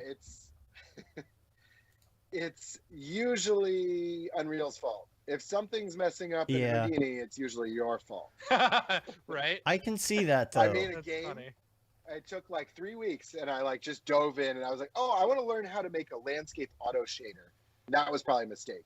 I mean, Yeah. my wife can tell you there were nights I was like screaming and throwing things. I thought I wasted the last 2 weeks. I'll never get this done. And But I dealing with did, I got code something out there. libraries. Good lord, the code libraries were just like I didn't even get there. No, I'm like, so the auto shader stuff sort of butts into a lot of the other stuff I do with environmental art. There's an app called Gaia that I love using. So it's taking that height mesh and the texture maps, bringing them into Unreal. Unreal has really awesome ways to handle environments and landscapes, and you can just like paint your own stuff on there. Basically, what this was a test to see how fast I could create a landscape in Gaia, throw it into Unreal, grab like 3 or 4 things from Quixel, and just already have, like, depending on height and angle and slope and all that stuff, crevice maps and stuff, have like a procedurally displaced landscape that has, okay, these mountain areas are going to have the mountain texture on them, and these parts are going to be grass. And let me grab that 1 sec. It's a free you game turned this if into anyone a wants to game, download right? yeah. I downloaded Yeah. it, but of course I couldn't get it to work on my computer. It And really I'm like, only runs why? on a 2080 Ti. Like I Weird. devved it on a 2080 Ti, and everything else it gets 9 frames per second. So But that's the my problem that next- I get with doing like the code library stuff is like sometimes I can't even get just a simple basic Unreal blank canvas to work, because it's like, oh, you need this library and you have to open virtual D something or other and open this thing and then do this code, and it's like I'm already lost, and it's the beginning. It's just the very beginning. Right. I don't know what to do there. Teddy's all over the place. I know. I This really show. am. You definitely are a jack of many trades, especially when it Yeah. comes to like this Unreal stuff, man. It's just, it feels like it's really hard to break into, doesn't it? This whole Unreal thing, you see people trying to break into it. So I don't know. I mean, I can't The whole speak. LED all I can thing. say is I have done. Oh, okay. I wish you can click through the pictures on it. Okay. It has a real day-night cycle, right? Because that was one checkbox. Right. That's funny. Just this is basically just to see if you can. Yeah. Yeah. This is pretty cool. And also, What- it was like the beginning of quarantine, and I was going so crazy not going outside. I thought, I want to throw this on VR and just Yeah. walk around and see some grass, like Right. Yeah. messing with my head. And then, of course, my stress levels went like a million times worse Yeah. because of this. Lock myself in the basement. It's like, I actually forget gave about this. myself a I'll take migraine. quarantine. I've never had a migraine before, and I swear to God, I think the project Migraines. gave me a migraine. Migraines. I get migraines at least once every couple weeks. Ugh. Yeah. And I would say it's not so bad to get some of the basic stuff figured out. Now, there's almost zero game logic in there. It's just the base, third person template. The little basic and character. I can see how. Yeah, exactly.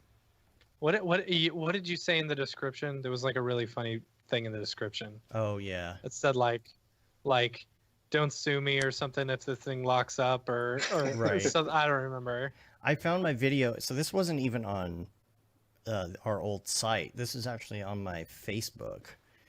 And so I had this glove with the phone attached to it using It's so bad. grip tools. But it worked. Check this out. Power glove. Now this had like automatic mouth opening based on level, but I mean I had this moving duck I love it. working. And this was, what's the date on this? I don't I know. don't even know. 9 years ago. It says you know 9 years ago.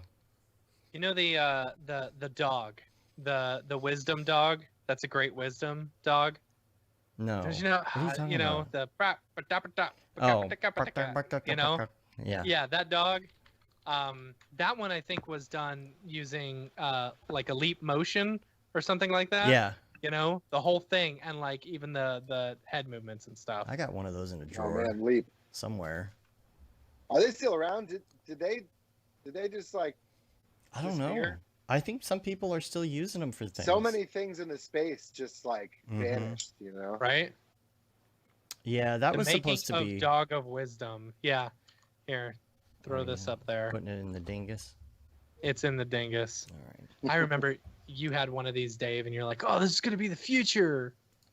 Yeah, it had And really then- great potential, Yeah. but there was a lot of programming involved at first, and anytime the programming happens, I'm like, well, guess I'll wait for somebody to Skip write a forward to program with about an interface. 30 seconds.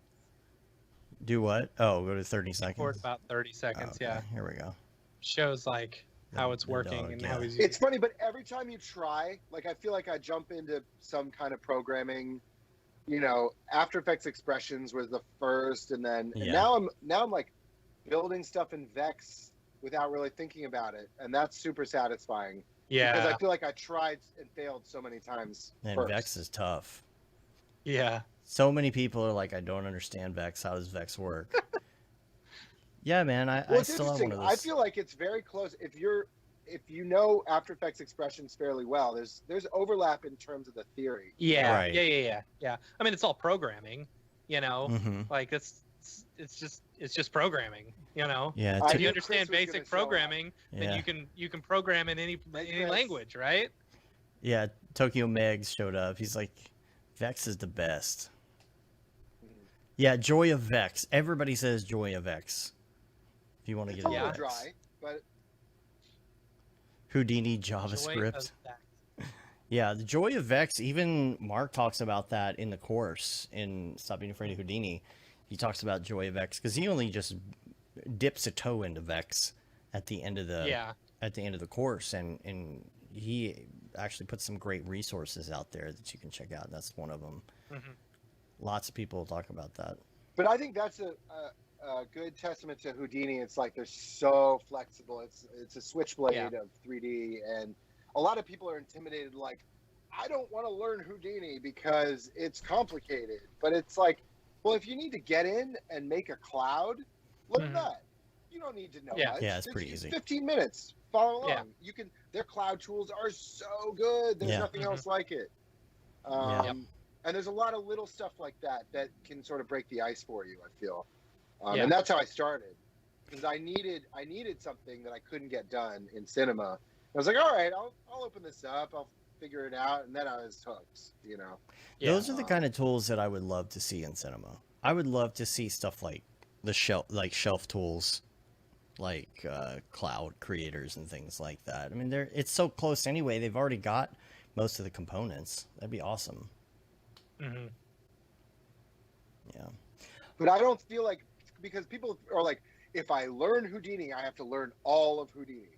Yeah. That's not Right. the You know. case. Right. It's just You- an app.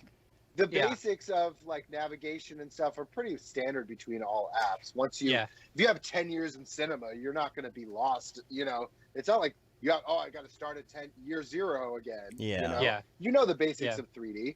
I learned 3D doing like After Effects. Same here. And I was Mhm. doing all those like, you know, the multiplane stuff that clients were asking for Yeah. in 2005 Yeah. through 8. Yeah. You know? Yeah. And navigating that, it was almost like I got better at it because it's such shit. Oh, it's That- so bad. Like, it Right. is so Through. bad. And all of a sudden I was like, jumped into cinema. I thought, oh my God, this is so easy. I can see my whole 3D world viewport. Yeah, like trying to even do any of that 2.5D stuff and navigate a camera or move a camera around in After Effects, and then you're like, where did the camera go? And you can't find it. Yeah. And oh my Yeah. God, and it I hasn't do changed. After Effects' like 3D system was more like an actual 3D system. It would be so it would make good. it so much easier to work with. But you're dealing with like 30-year-old code base. Yeah, I know. You can't just shove it in there. They've done it. They've shoved stuff in there Yeah. or rebuilt stuff, and it takes 5 years to get back to a stable. I mean, Yeah. I do see in some ways, and people are going to yell at me, After Effects is like the Houdini of 2D. The reason it hasn't been replaced is because it does so much, but it's like, that's a double-edged sword. I could see that. And it's actually amazing that it's so extendable. You know, the After Effects team actually isn't that big. So do I want them working on replacing all the scripts and plugins that I use on a daily basis? I mean, if you put every single developer from all those plugins in one room, it would be a mess. You'd never get anything done. So in some ways, because it's so modular, it's like, well, I don't need all the character animation stuff because that's not what I do, but I'm glad it's there for people that need it. So if it was all in there at the same time, it would be like Resolve. And I love Resolve. But at the same time, I mean, you don't need it all there at the same time because it's going to slow you down in some ways. That's a good way of thinking about it. When I'm Fusion still got put I'm in still there. on the Adobe After Effects hate train, but I'll hate them a little bit less. Yeah. The thing is, if they're going to do a redesign, they should start now, so that in 10 years we might have something. That's funny. But, Or just But start there a whole really is new app. nothing to replace it. I mean, you know, everyone talks about, oh, this is the next After Effects killer, but it's so comprehensive. I don't see it happening realistically. the thing And I is, use Resolve, I use Fusion, I use, you know, as you said, I use everything, but except for Nuke because I can't afford it. the After Effects killer, the After Effects replacement isn't just going to show up one day. It is going to be a long play. It is going to be a long-term. It's going to be something that starts out as something else. It's going to be something that starts out as a small tool or something that people find really useful to jump into to do like one thing. And then all of a sudden they're going to add another thing. And then down the line, maybe a couple plugins for it come or something. And it's going to be a very long game for whoever does it. And then all of a sudden in 10 years, you've realized it's replaced. It's just, there's no way it's going to happen overnight. I mean, the thing, like Teddy was saying, there's so many plugins built around After Effects, you know, and like things that could be standalone by themselves. Like I've been saying, Red Giant needs to make all their super comp stuff standalone, you know, or you've got what's the Boris stuff? Sapphire. Yep. You know, it could be its own stuff. I will say Sapphire in Fusion is a really, really great tool. The OFX implementation is really great.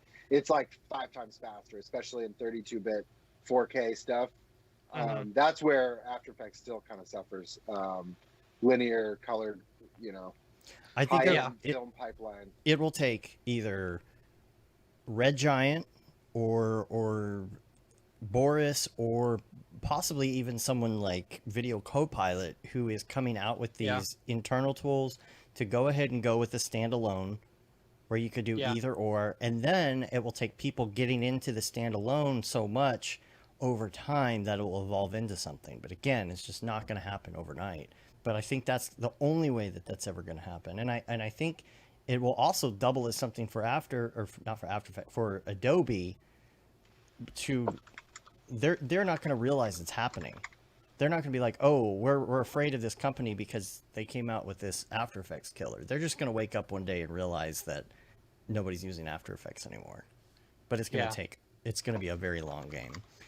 Could we go to, we have a question from somebody that I want to go to, and I believe, hopefully at this point, they're still listening. They were in here at the beginning. Ken Kwan, who says, hey, Matt and Dave, I'm sure you guys know this already, but your podcast has been such an amazing resource for people to find out more about the Mograph community. I'm not a Mograph or 3D artist, but I would like to be in the hopefully near future. So, do you guys have any advice for someone who is trying to transition into a career in 3D from another background? I'm a videographer professionally, but I've started using 3D about a year ago. I mainly do product renderings and simple animations in Blender, but I've started dipping my toes into Houdini with Mark's course as well. I find that working in 3D is really rewarding and would love to do it full time. If you'd like to check out some of my work, my website is kinkwan.com. That's KINKWAN.com. It's mainly of my video work, but there's some 3D renderings as well. Thanks for what you do with the Mograph community. Looking forward to Camp Mograph whenever this pandemic is over. Yeah, me too. Yeah. So advice getting in. It's pretty interesting going from, dipping into Blender and going straight to Houdini like that. Yeah. And, Yeah. Honestly, that's where I wish I'd started, had those options available when I started out, instead of skipping around to find, because I think those are two of the best tools right now for sure. Although the subscription option for cinema now has really opened that up, and I think it's great. Yeah, and that's a possibility as well. I don't know. My advice would be render while you're going along. That's absolutely pump true. out everything that you're working on, and don't make it your tutorials. I know everyone says that. Like, go through the tutorial, do it as presented, set yourself a goal for a personal project. Based on it, that's not the same. Render that out, like start to finish. Do a project that's complete. Don't do like 1,000 half-completed tutorials with nothing to show for it. You will have that information in your brain. It will be there. It will help you, but it's not going to help you get a job. If you want to present as a 3D artist, you need to have a 3D reel. Oh, guys, my iPad has 10% battery left. Oh, man. Oh, boy. All right. Living dangerously. Why don't we... Well, we haven't given much advice on that. I feel like we should give a little bit more. I agree with Teddy. And, my advice is go through as many tutorials as you can. Learn about as much about I've got a 3D. battery pack, so I'm going to see there you if go. I can get that. That should get us to the end. We're pretty close. Yeah. Learn as much about 3D as you can. Take as many courses, do as many tutorials. If you've got a question, everyone's already answered it. Join our Slack if you're not there already. Yeah. And but the thing is, like, put stuff out on your site that you want to get clients. What you want to get hired for. What you want to get hired for. The type of work you want to do. Feature that work. I make that mistake all the time. It's like, well, I could do that. I would love to do that job. And it's like, I don't have anything like that on my reel anywhere. Yeah. It's not that I don't know how to do it. And that's the thing I would get. And we've put more out there recently, but it was like a long time ago. I was like, man, I could totally do something like that. I would love to do that. And it's like, wait a minute. Nobody knows that I can do that because there's nothing online. I can tell somebody that I can do that. Oh, yeah. I just saw Audition is not responding. So so let's go ahead and force quit that, and it will ask you if you want to recover the previous session, and then we'll start recording again. Yeah, and we also lost your video at the same time. This is great. There you go. All right, cool. Okay, your video's back today, guys. It's all right. We're so close. We're about to go to Mograph recommends, and we're done. So we'll do a quick recovery of your audio file, and we'll finish up. Let's ask this question to the two of you guys. What is one thing you wish you had known about in 3D? Ask me, because he's not recording right now. Okay. Yeah. Well, I mean, he's listening. He can answer. So delete the previous session, right? No, just kidding. No. Again, my beef with Adobe is things like this. You make a program that is for recording audio, and it's only for recording audio, and everybody that I know that has it has issues with it stopping the record, locking up. It is not that difficult. Yeah. Logic Pro has always been fully solid for me and has never screwed up like that. Here's the thing. All right. We're good. We're back. Are we rolling? Right, let's do another sync. Let's do a resync. Resync. We're rolling. Stand by. 1, 2, 3. All right. Okay, here's the question I'll throw out, because this is like I think this is a good starter for anyone doing 3D. What would, if there was one thing that you wish you had known about when you first started your 3D career or your learning 3D, what would it have been? For me personally, it would have been understanding the difference between like using black and white images as like displacement or bump map or anything like Mhm. that. It took, or like using it as like a noise shader or something like that. Using like black and white images and stuff. It took me a long time to understand that, and it's a very simple concept. I wish like Mhm. someone had shown me ahead of time, you know? For me, it would be that you can be really, really, really technically proficient and still not be good. Yeah. Because design skills, like that's the thing. I didn't come from the design background. I didn't come from the print world. I came from video. Yeah. And so I knew everything about video and I knew about computers and all of that. Didn't realize you had to know design. How about that? What's a font? Right. So That was an afterthought for yeah. me too. Mm-hmm. Programmer art. Yeah. That was a term I learned very quickly.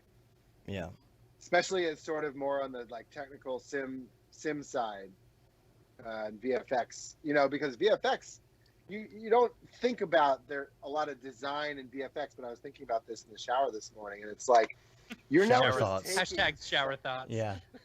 you're not just taking like, oh, this looks like lightning. You got to build a reference library. What kind of lightning? What's the emotion conveyed? What is the scene involved? Like, it's the same kind of client questions you got in motion graphics. And like, how are you distorting this for reality? Because I mean, there's no true reality, right? No, we're all There's living no in a one sim. lightning. There's no platonic ideal of lightning. They're all different. Every strike of lightning is different. So it's like, you got to take that and funnel it down. And that's what design is about. Like the right design for the client, for the shot, whatever you're working on. To build on what you were saying, I would say my 3D thing would be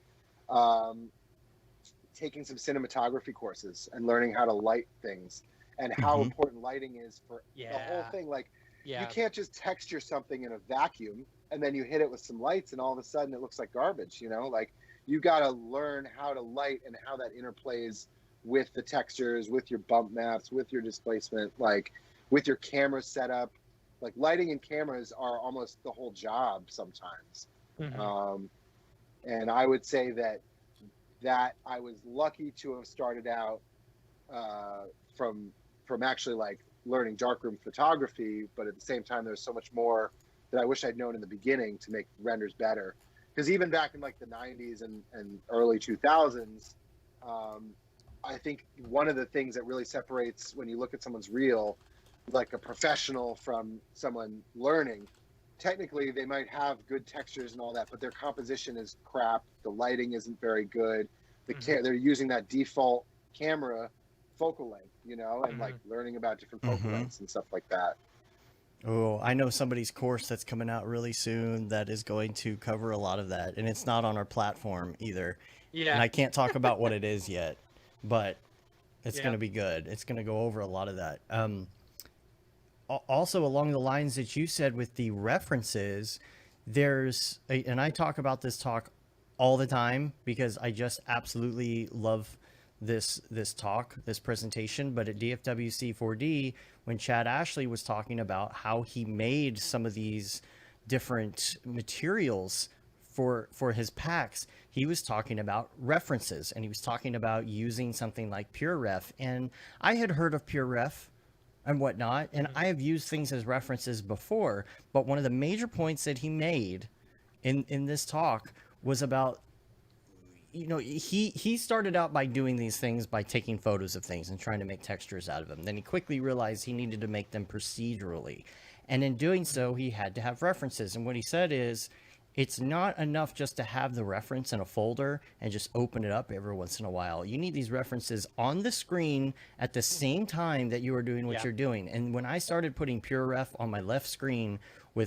and I put in all the Cinema 4D shortcuts into PureRef so that it works the exact same way as far as navigating and hitting S to enlarge a group of things and whatever, navigate around. I use it so much. Every project has a PureRef file in it now. And I can look to the left and see something and compare. Go back. No, it needs to look like that. Back and forth. There are times when you step up your game. You really feel like I did this project and it stepped up my 3D game. It stepped up my knowledge. It stepped up my creative look on things. in a big way, right? You have those some projects you really don't learn much, some projects you kind of learn maybe something little, but there's sometimes where you make a monumental step, like 10%. And I feel like I went up another 10% artistically. It's easy for me to step up technically. It's not easy for me to go artistically. But you see this right here? You see this comparison that he's doing right here? He's showing something on the left in pure ref. Coincidentally, that came up at the perfect time. And on the right side, he's showing what it looks like. And he's literally saying right here how that reference being right there in the same screen is the best way to go about coming up with something like this. So I would put that out there too as well. Cool. Yes. Let's do Mograph recommends. Let's do Mograph recommends, and then I'm going camping. So let's start. We gotta edit the show first. I gotta edit the show. That won't be too bad. we only cut once. It's not bad. Let's start with your favorite movie. And again, these can be all time or recents. Oh man. I didn't prepare these. I got to be honest. Sorry. Oh, you suck. No, this could be just like a recent thing that's been your favorite in the last couple months, or it could be just absolute hands down all time favorite. So, movie, any movie, what you've been watching, what is really, it doesn't even have to be favorite. It could be just like something that you really liked recently. Man, look at this. Oh, we saw something great the other day. He's gone again.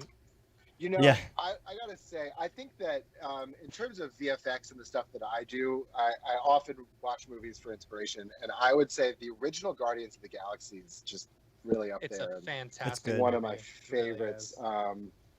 Just the sense of humor is done so well. Every performance is just so good. Like the characters are so well developed, and it's really hard to have endearing CGI characters with good chemistry with the performers. You know what I mean? Like, it's one thing to have a performer that looks good on screen versus a character that has that something. You know, I mean, and you see it, you can lose that chemistry even with human leads. You know, there's a lot of times I don't feel like relationships on screen work because the actors just aren't. They're sort of acting in their own worlds.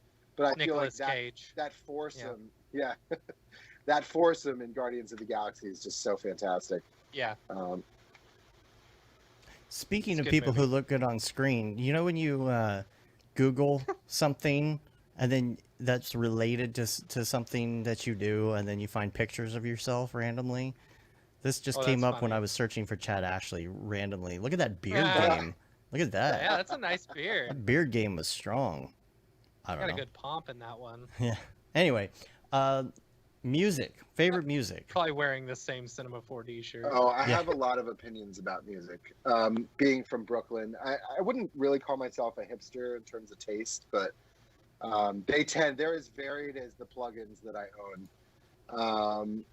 I've been listening to a lot of a band called Oh Wonder. It's good quarantine music. Okay. Is it It's like twee poppy Oneater indie rock. The Oneaters? I really love Anderson .Paak, Paak. Maybe one of my favorite. I listen to his album Malibu on loop like every day. There are always those staples, right? One that you'll just put on a couple times a week. Always. There's always something, right? There's always a day where you're going to need that music. It's interesting how that works. The stuff you just never get tired of. Yeah. Or like, you know it so well that for working it's not a distraction, it's just sort of pushing you forward. Right. Yes. Or you're in a certain mood and you're like, I need this right now. Yeah. Right? You're like, I need this regular thing. I really have to focus. Right. I'm going to listen to this. Yeah. And I need something really chill. Wonder, that's nice. I like it. Yeah. They're good. Yeah. There's two albums. There's the self-titled one and one called Ultra Life. I prefer the self-titled one.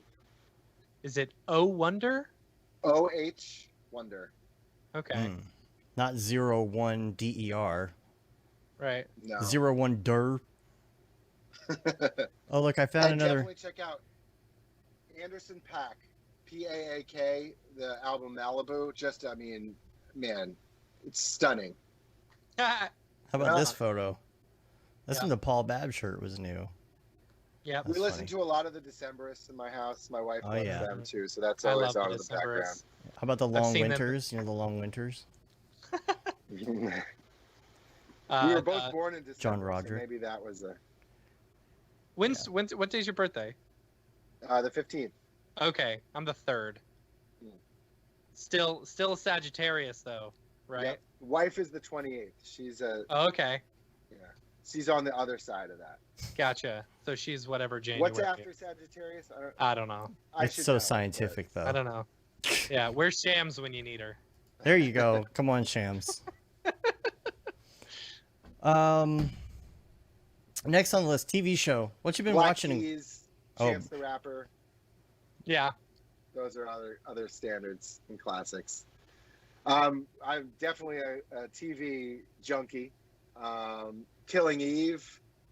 Come Okay. on, Kevin. Come on, The Kevin. Magicians is our guilty pleasure. You guys watch The Magicians at all? I've heard Is of it it. good? It's great. Is it? It's really good. It's sort of like it veers off into cheesy drama sometimes, but it's really got good special effects and the stories are compelling. Another guilty pleasure is Deadliest Catch about Okay. crab boats. That's oh, funny. Schmoopy was telling me about something I want to check out. What is it called? She said her and David have been watching it. I'm going to look it up real quick. I think it's on Netflix. What's the name of it? It sounded really interesting, though, and I think I might have seen it in passing. But it is Alone. Have you heard of that? Mm-mm. So it's season 6 is what they just finished watching, and she said it is. They dropped 10 people all over the Arctic with 60 pounds of camera equipment, a few supplies, and 10 items of their choice, and 0 food. Whoever survives love out it. there the I would longest wins definitely watch that. $500,000. Oh my That god. sounds awful. I know, and but they have to videotape themselves. There are no camera crews with them. They have to do all their own recording. Sounds like Weird. Bear Grylls a little. I used to watch Yeah, that right? a lot. Yeah. Like what? Bear Like, Grylls. what was his show called? I forgot. I don't know. Something Adventure Man or Oh, there were a couple of those. Yeah, Survivor like Man. Survivor. He had to drink his own pee a lot. Yeah, yeah. Let's see. Another one that actually just got a season 3 started streaming called Search Party Okay. with Alia Shawkat from Arrested Development. It's really, really, really good writing. Really Cool. like that show. Okay. Atlanta. Oh, Atlanta's Atlanta's another so show. good. Yeah, it's really good. When is that coming back out? And isn't it moving to like HBO or something? Or is that wrong? Yeah, I think so. I have no idea. Insecure on the HBO, also good. I haven't seen that Speaking of HBO, did anyone see the new Perry Mason show? one. No, Shout out to Penny for doing the I haven't opening seen it title yet. sequence. really? Yeah. There's a Oh, new I gotta Perry check Mason. that out. Yeah, they just did a new Perry Mason, and Amy and I were that's like, yeah, Matthew let's Reese watch it. From The Americans. The Americans, amazing. Love that Yeah. show. Yeah, that's a good That's one. it's over, but Yeah. The Perry Mason. Now, here's the problem with Perry Mason nowadays. Mm-hmm. When you can stream anything anytime you want, is you don't know it's time to go to bed when it comes on. You have to put it That's on at true. 11 o'clock. We were talking to Amy's grandma last night. We're like, hey, are you gonna watch the new Perry Mason? She's like, oh no, probably not. Only after the new I no, Love we Lucy. started watching it. We started watching it, and like within the first like 5 minutes, they show a dead baby, and it's like, okay, Ooh. I'm not gonna watch this anymore. Yeah, thanks. That's a great thing to watch on Father's Day. we So, put on Midsummer on Midsummer, and my wife was like, no, she made it about 15 minutes in. So. that's funny. It's a heavy. There's a one on Netflix called Middleditch and Schwartz. Yes. I think Yes. everyone should watch this because it is so dang funny. I It was is good. laughing so hard. Now I'm a big fan of like Whose Line Is It Anyway? You know, Yeah. that show and Jackass make me laugh harder than I any gotta show say, in the world. your You know. personality, you find certain types of humor way more funny than I do, and not in a bad way. Yeah. It's like Yeah. sometimes it's hard for me to get into certain things, but yeah, that seems Uh-huh. like it seems like that show is up your alley. Like, Middleditch and Schwartz. It's Thomas Middleditch from Silicon Valley and Benjamin Schwartz from he's John Ralphio from Arrested Development or from Parks and Rec. Parks and Rec. Right. And so they are doing a improv like comedy duo where they talk to someone in the audience for a little bit, they get a bunch of information, and then they come up with like a 40-minute long story, all based on this, all improvised, and it is the funniest shit I've ever seen in my life. I don't know. Comedy and I don't know how they. I had no idea they were so good at that. That's the thing. You're like, who are these? How are they doing this? I didn't know Thomas Middleditch was such a good actor. Yeah, he is a very good actor, and I didn't know that. I thought he just played the awkward Silicon Valley character the whole time. Yeah, but he is really good. He's really, really good. Mm-hmm. The first episode with like the wedding is hilarious. The second episode not so much, but the third episode with the job interview, holy cow, last night I was crying laughing. It was so funny. So funny. Have you guys seen Big Mouth? I have watched Big Mouth. In and out. Yeah. That is funny too. Maya Rudolph is great. When I watched Big Mouth the first time, I was like, wow, this show, they need to show to every kid going through puberty, to let them know that like these feelings are normal, Yeah, it's a little too vulgar to show. Until I watched Big Mouth, then I'm like, oh, okay, some of these thoughts are normal. We watched a bunch of that up in Canada when we were doing the Dead Mouse thing. Whenever we would go upstairs and eat lunch or something, his wife always had it on. Like they were getting into that. What about John Mulaney? I love John Mulaney. I worked on his last special, so I got. Oh yeah. There's a lot of people doing TikToks about with John Mulaney's voice doing the what is it, the Constitution or whatever, where it talks about number 1, Article 1 or whatever is freedom of speech, freedom of religion, blah blah blah. Article 2, you can have all the guns you want. It's really funny. I don't do it justice. John Mulaney. Mulaney is really funny. You're almost sounding Eddie Izzard-ish in the description. Eddie Izzard. Yeah. and no guns. From 50 years ago. I want to put babies on spikes. You want a rack of babies? We got babies on racks. What a great special. Yeah, I did the VFX for one of the segments on Lunch Bunch, it's like the kids oriented John Mulaney in the Lunch Bunch. That one. Yeah. I watched a little bit of that one. Yeah. It's very different than his normal stand-up stuff. David Byrne. That was Rotobrush and Mocha. Rock on. Nice. Rock on. That's awesome, man. All right, let's talk. What do we got next? Let's talk about podcasts. Do you listen to any? First of all, I don't. You guys are about it. Okay. Cool. I don't have kids. Then we're your favorite. Listen to podcasts. Yep. There you go. That's the problem, is that now nobody's commuting. So I don't listen to my podcasts as much. When it was out. Yeah. You remember 6 years ago. Yeah. Like, did you catch any of the second or third ones? Just the first one. A little of the second.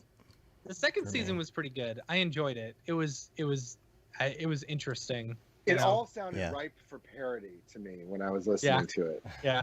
Well, SNL did a parody on it at one point. It was pretty good. Yeah, it was very good. Yeah. Sponsored by Mail Kype? Kype? Every time we open our MailChimp and we're on Skype, Matt and I are like, Mail Kype? All right, plugins. This is going to be... Oh, boy. Here we go. This is the next hour of the show is plugins. You can only give us one, though. There can only be one. What? Highlander. I mean, Cinema, After Effects, what are we talking? Anything. All of it? Ultimate favorite plugin. You can only have one plugin for the rest of your life. Different. Oh, fuck. Well, take render engines out of the equation, because that's technically render engines are out. Because is this favorite or essential? I mean, because if you were stranded on a desert island, forget about the fact you don't have electricity. What is the one plugin that you would bring? No, you're stuck at a studio. Yeah. They have nothing. No host app. They have You're a in quarantine budget for one plugin. Yeah. What is the plugin you buy? Mm-hmm. After Effects. I mean, mean, what's the you know, work I'm you've doing? got What's the you work have I'm After doing? Effects, you have Cinema 4D, you have base. Fusion, you Yeah. have all your base programs, but you can only have one plugin. Do you need particles? And we're talking this hard, is guys. general, I mean, right? I would say the cheating answer would be Sapphire because it has Right, Mocha built right. in, right? Right. Mm, Okay. Okay. Well, there and you if go. we're talking After Effects, Yeah. That's The pretty Sapphire good. also works for Fusion, right? Oh, yeah. Yeah. yeah. So, I mean, Mocha Pro would be up there, but see, that's tricky because it's like you get Mocha Lite, which is 80% of what you really need. Right. In After Effects. Yep. Which most people don't realize. Already. Not most people. A I lot mean, of people don't. Particular, because of the stuff that I do, is so versatile. I mean, I'd probably give it to Particular. Mm-hmm. Just So because there's would so you much just stuff do you like can do with full on Red Giant Universe, and then you're good to go? Yeah, does that count? I mean, that seems like cheating too. I don't know. One plugin. One plugin. I love Forester. Forester in Cinema 4D for environmental stuff is. Yeah. You know. Yeah, that's a good one. It's close. What? Okay, let's do this. We'll say because we know all your favorite. What is like a plugin that you use that maybe not a lot of people know about? Yeah. That is like a must-have for you. Okay, hold on. I'm gonna open up my AE Scripts account. Oh boy. Oh man, is it? Oh, you guys want to see something? Hold on. How many of those do you have? Oh boy. Well, you're limited to 50 per page, right? How many pages do you think I have? Oh, jeez. How many pages do you have? I'll be lucky if I even have like 5 or 10. Plugins, right? Not pages. Three pages of wow, 50. 150 you have 150 plugins? 150 plugins. That's ridiculous. Okay, I got That's a lot of tax write-offs. People might not use. That's sort of two. FTUV Pass. FTUV Pass? FT. Fields, transitions. I don't know. What does it stand for? So it's Francois Tarlier, FT, is the developer, and then it takes a UV pass from a 3D app and lets you basically remap a texture on any 3D render in post, and that saved my ass. It's like remap. That's cool. Yeah, it is. It is remap. It's basically the same thing with fewer options to it. What's then remap? there's also same thing. So that's remap is Revision Effects' UV pass handle. Oh, gotcha. Okay. So I mean, I would say in terms of critical stuff, Real Smart Motion Blur is up there. Yeah. Right. I use that on almost every project. Neat Video is up there. I use that on almost every project. A lot of people say that. You cannot do a clean green screen key without Neat Video. Like maybe you've gotten one without it, but it would be 100 times better with it. I would say, all right, here. I think the answer is Quick Menu 2 for After Effects because it's the Cinema 4D Commander in After Effects, and it pulls up all of your plugins and scripts. Is that the Video Copilot one? No, it's better than the Video Copilot one because that one cannot access effects presets or scripts, I believe. So that's pretty cool. So this can pull up or interface commands. So if you need to like load, a footage in the Explorer or something, you can pull that up from the Commander. And it's like, I mean, it probably saved me days of time, and because you can just be like keyboard shortcuts for everything and pull up a solid, throw an effect on it, change your color stuff. I mean, everything you can do in the After Effects interface, you can now do with a keyboard shortcut. That's cool. Without having to know the keyboard shortcut. That's cool. That's super cool. All right.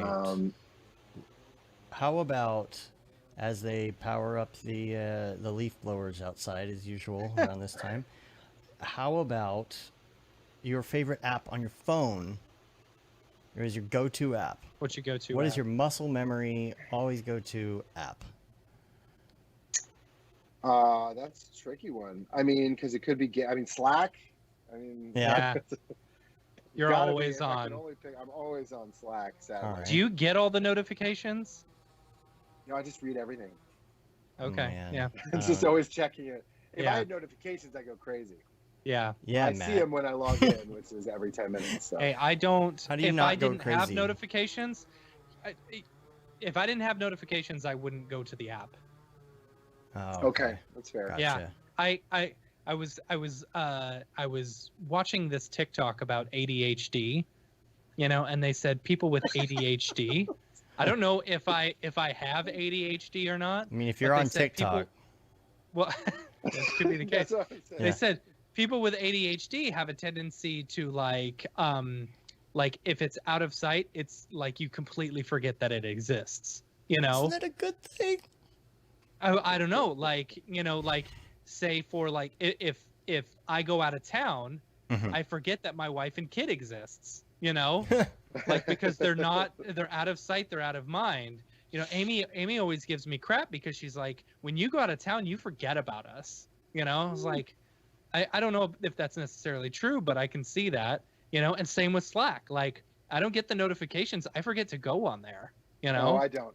I'm Yeah. heavily addicted. I have a very strong addictive personality, so So what I've you got need to to shut myself out. I got to delete the app from my phone if I need to get work done sometimes. Yeah. All right, here's one. For, I know you guys both have kids, so AnyList, all right? Any list. So AnyList, it's not really what you think. It's not like a classical, it's built around food, so I love food. Okay. It lets you add in recipes. It parses the recipe for all the ingredients. You can dump all the ingredients onto your shopping list. You can share it with somebody. So like if my wife and I are both in a store, we can be checking stuff off on the shopping list as we're going. Cool. And I found that the sync on the Apple Notes and reminders is like, it won't sync until we get out of the store. This is instant. Yeah. So then it also has all the recipes on there. Nice. And you can organize and categorize all. It changed our lives, like cooking with the kids, Cool.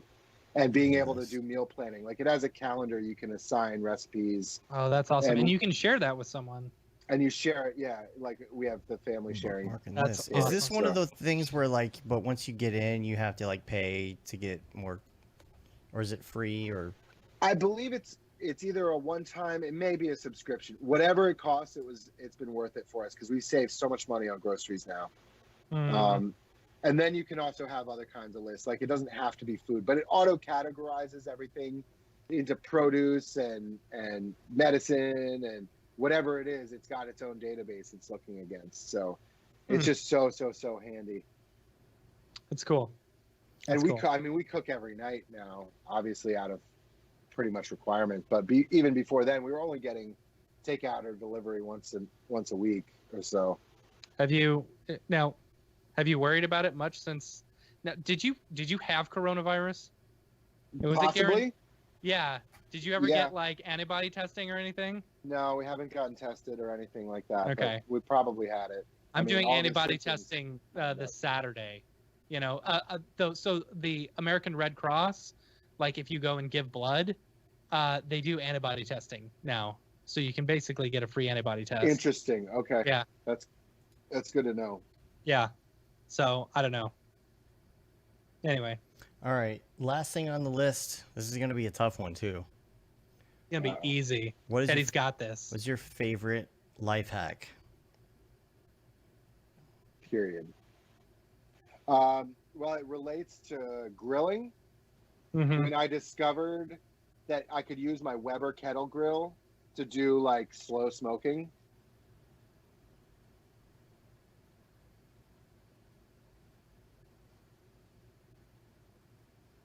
So, yeah, I'm frozen too. Oh, there we go. We're back. Yeah, hold on. Lost you for a second. We're good. You're good. Now keep going. Keep going. So smoking, slow smoking. So it's about indirect heat and banking your coals to one side and then sticking some bricks in there to segment off that where the coals are. Mhm. And then you can just throw your soaked wood chips right on top in like a little section on top of the grill. And then you put a water pan on the other side.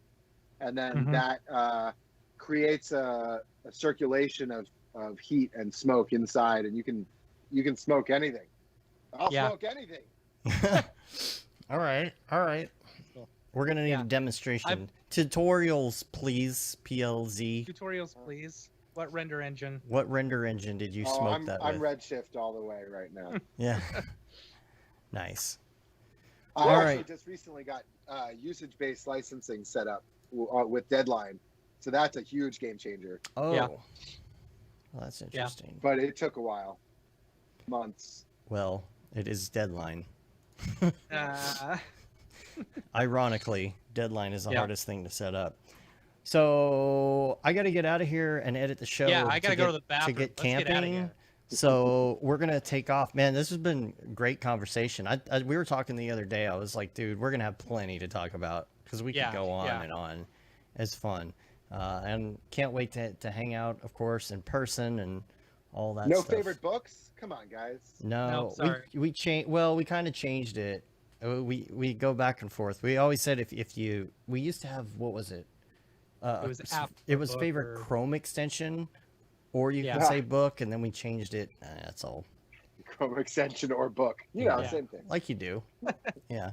Yeah, we're gonna roll out of here. I gotta get the show posted and things, and so make sure that you check us out on iTunes, leave a review. It helps get our ratings up. You can subscribe on your podcatcher of choice. Subscribe to our newsletter. I'm gonna need to send that out maybe. Gosh, man, time is flying. In the next Yep. couple of weeks here. Say you've been there, done that, got the t-shirt with the Mograph logo tee, the Paul Babb Feel the Bab 2020 shirt. All the profits from that go to Doctors Without Borders, the Render Things t-shirt, hoodie, and long sleeve tee, and of course the That Render is Fire t-shirt, which you're only allowed to wear ironically, unless you're shams. Unless you're shams. That render is fire. That Render is Fire. Teddy, where can people find you on the interwebs? www.rad-science.com. That's the new Rad site. science. And it's I need a big under construction banner with my With the Dear GIF. Cities logo. Right. Yeah. Right. It's but there was I sent you a link to some of the recent stuff. Yeah. I would say my claim to fame currently is I was the VFX department on a Comedy Central show called Alternatino with Arturo Castro. We had a team of about 4 or 5 people doing that. That was super fun. I want to do more whole department shows like that and coordinating handoffs with their post-production and stuff. It was like a crazy challenge. And I was doing that at the same time I did the tool farm job, and it almost broke me, but Nice. but we got it out. So. I'll put a link to that video you sent me there in the show notes as well too. And if you on Instagram and all that, you're Rad Scientist on all the things, on the Twitters and things. Yes, probably maybe Teddy Gage on Instagram. On Instagram. I got to look okay. that up. But okay, certainly on Twitter, that's probably where you're going to find me most active. It's Teddy Rocksteady. That's right. Yeah. That's right. Okay. Yeah. Yeah. Cool. And I believe that's the same for Instagram too. Cool. All right. Well, we'll put all these Because things it's a in the Bob show Marley notes. song. Oh, okay. That makes sense. So smoke weed every day and Black Lives Matter. Smoke weed every day. If you don't say that at the end of the song, you just don't get it. Yep. You know what I'm talking about. Mhm. I know the song. Mhm. Yeah. Put it in the air. Put it in Yep. the air. Ooh wee. All right. Ooh wee. We're gonna get out of Icky, here. icky. Sticky icky icky. Gentlemen, it's been a pleasure. Oh It's my been gosh, awesome. can we go? I gotta go. To the Okay. All right. Yeah, thanks a lot. Remember, we're on Facebook, Twitter, Instagram, Periscope, YouTube, Mograph.com. Check us out. Subscribe to all the things. We're going to get out of here. Until next time, I'm Dave. And I'm Matt. And you're... You're Teddy. Teddy Gage. Yeah. Have a good one. Later, yo. Later.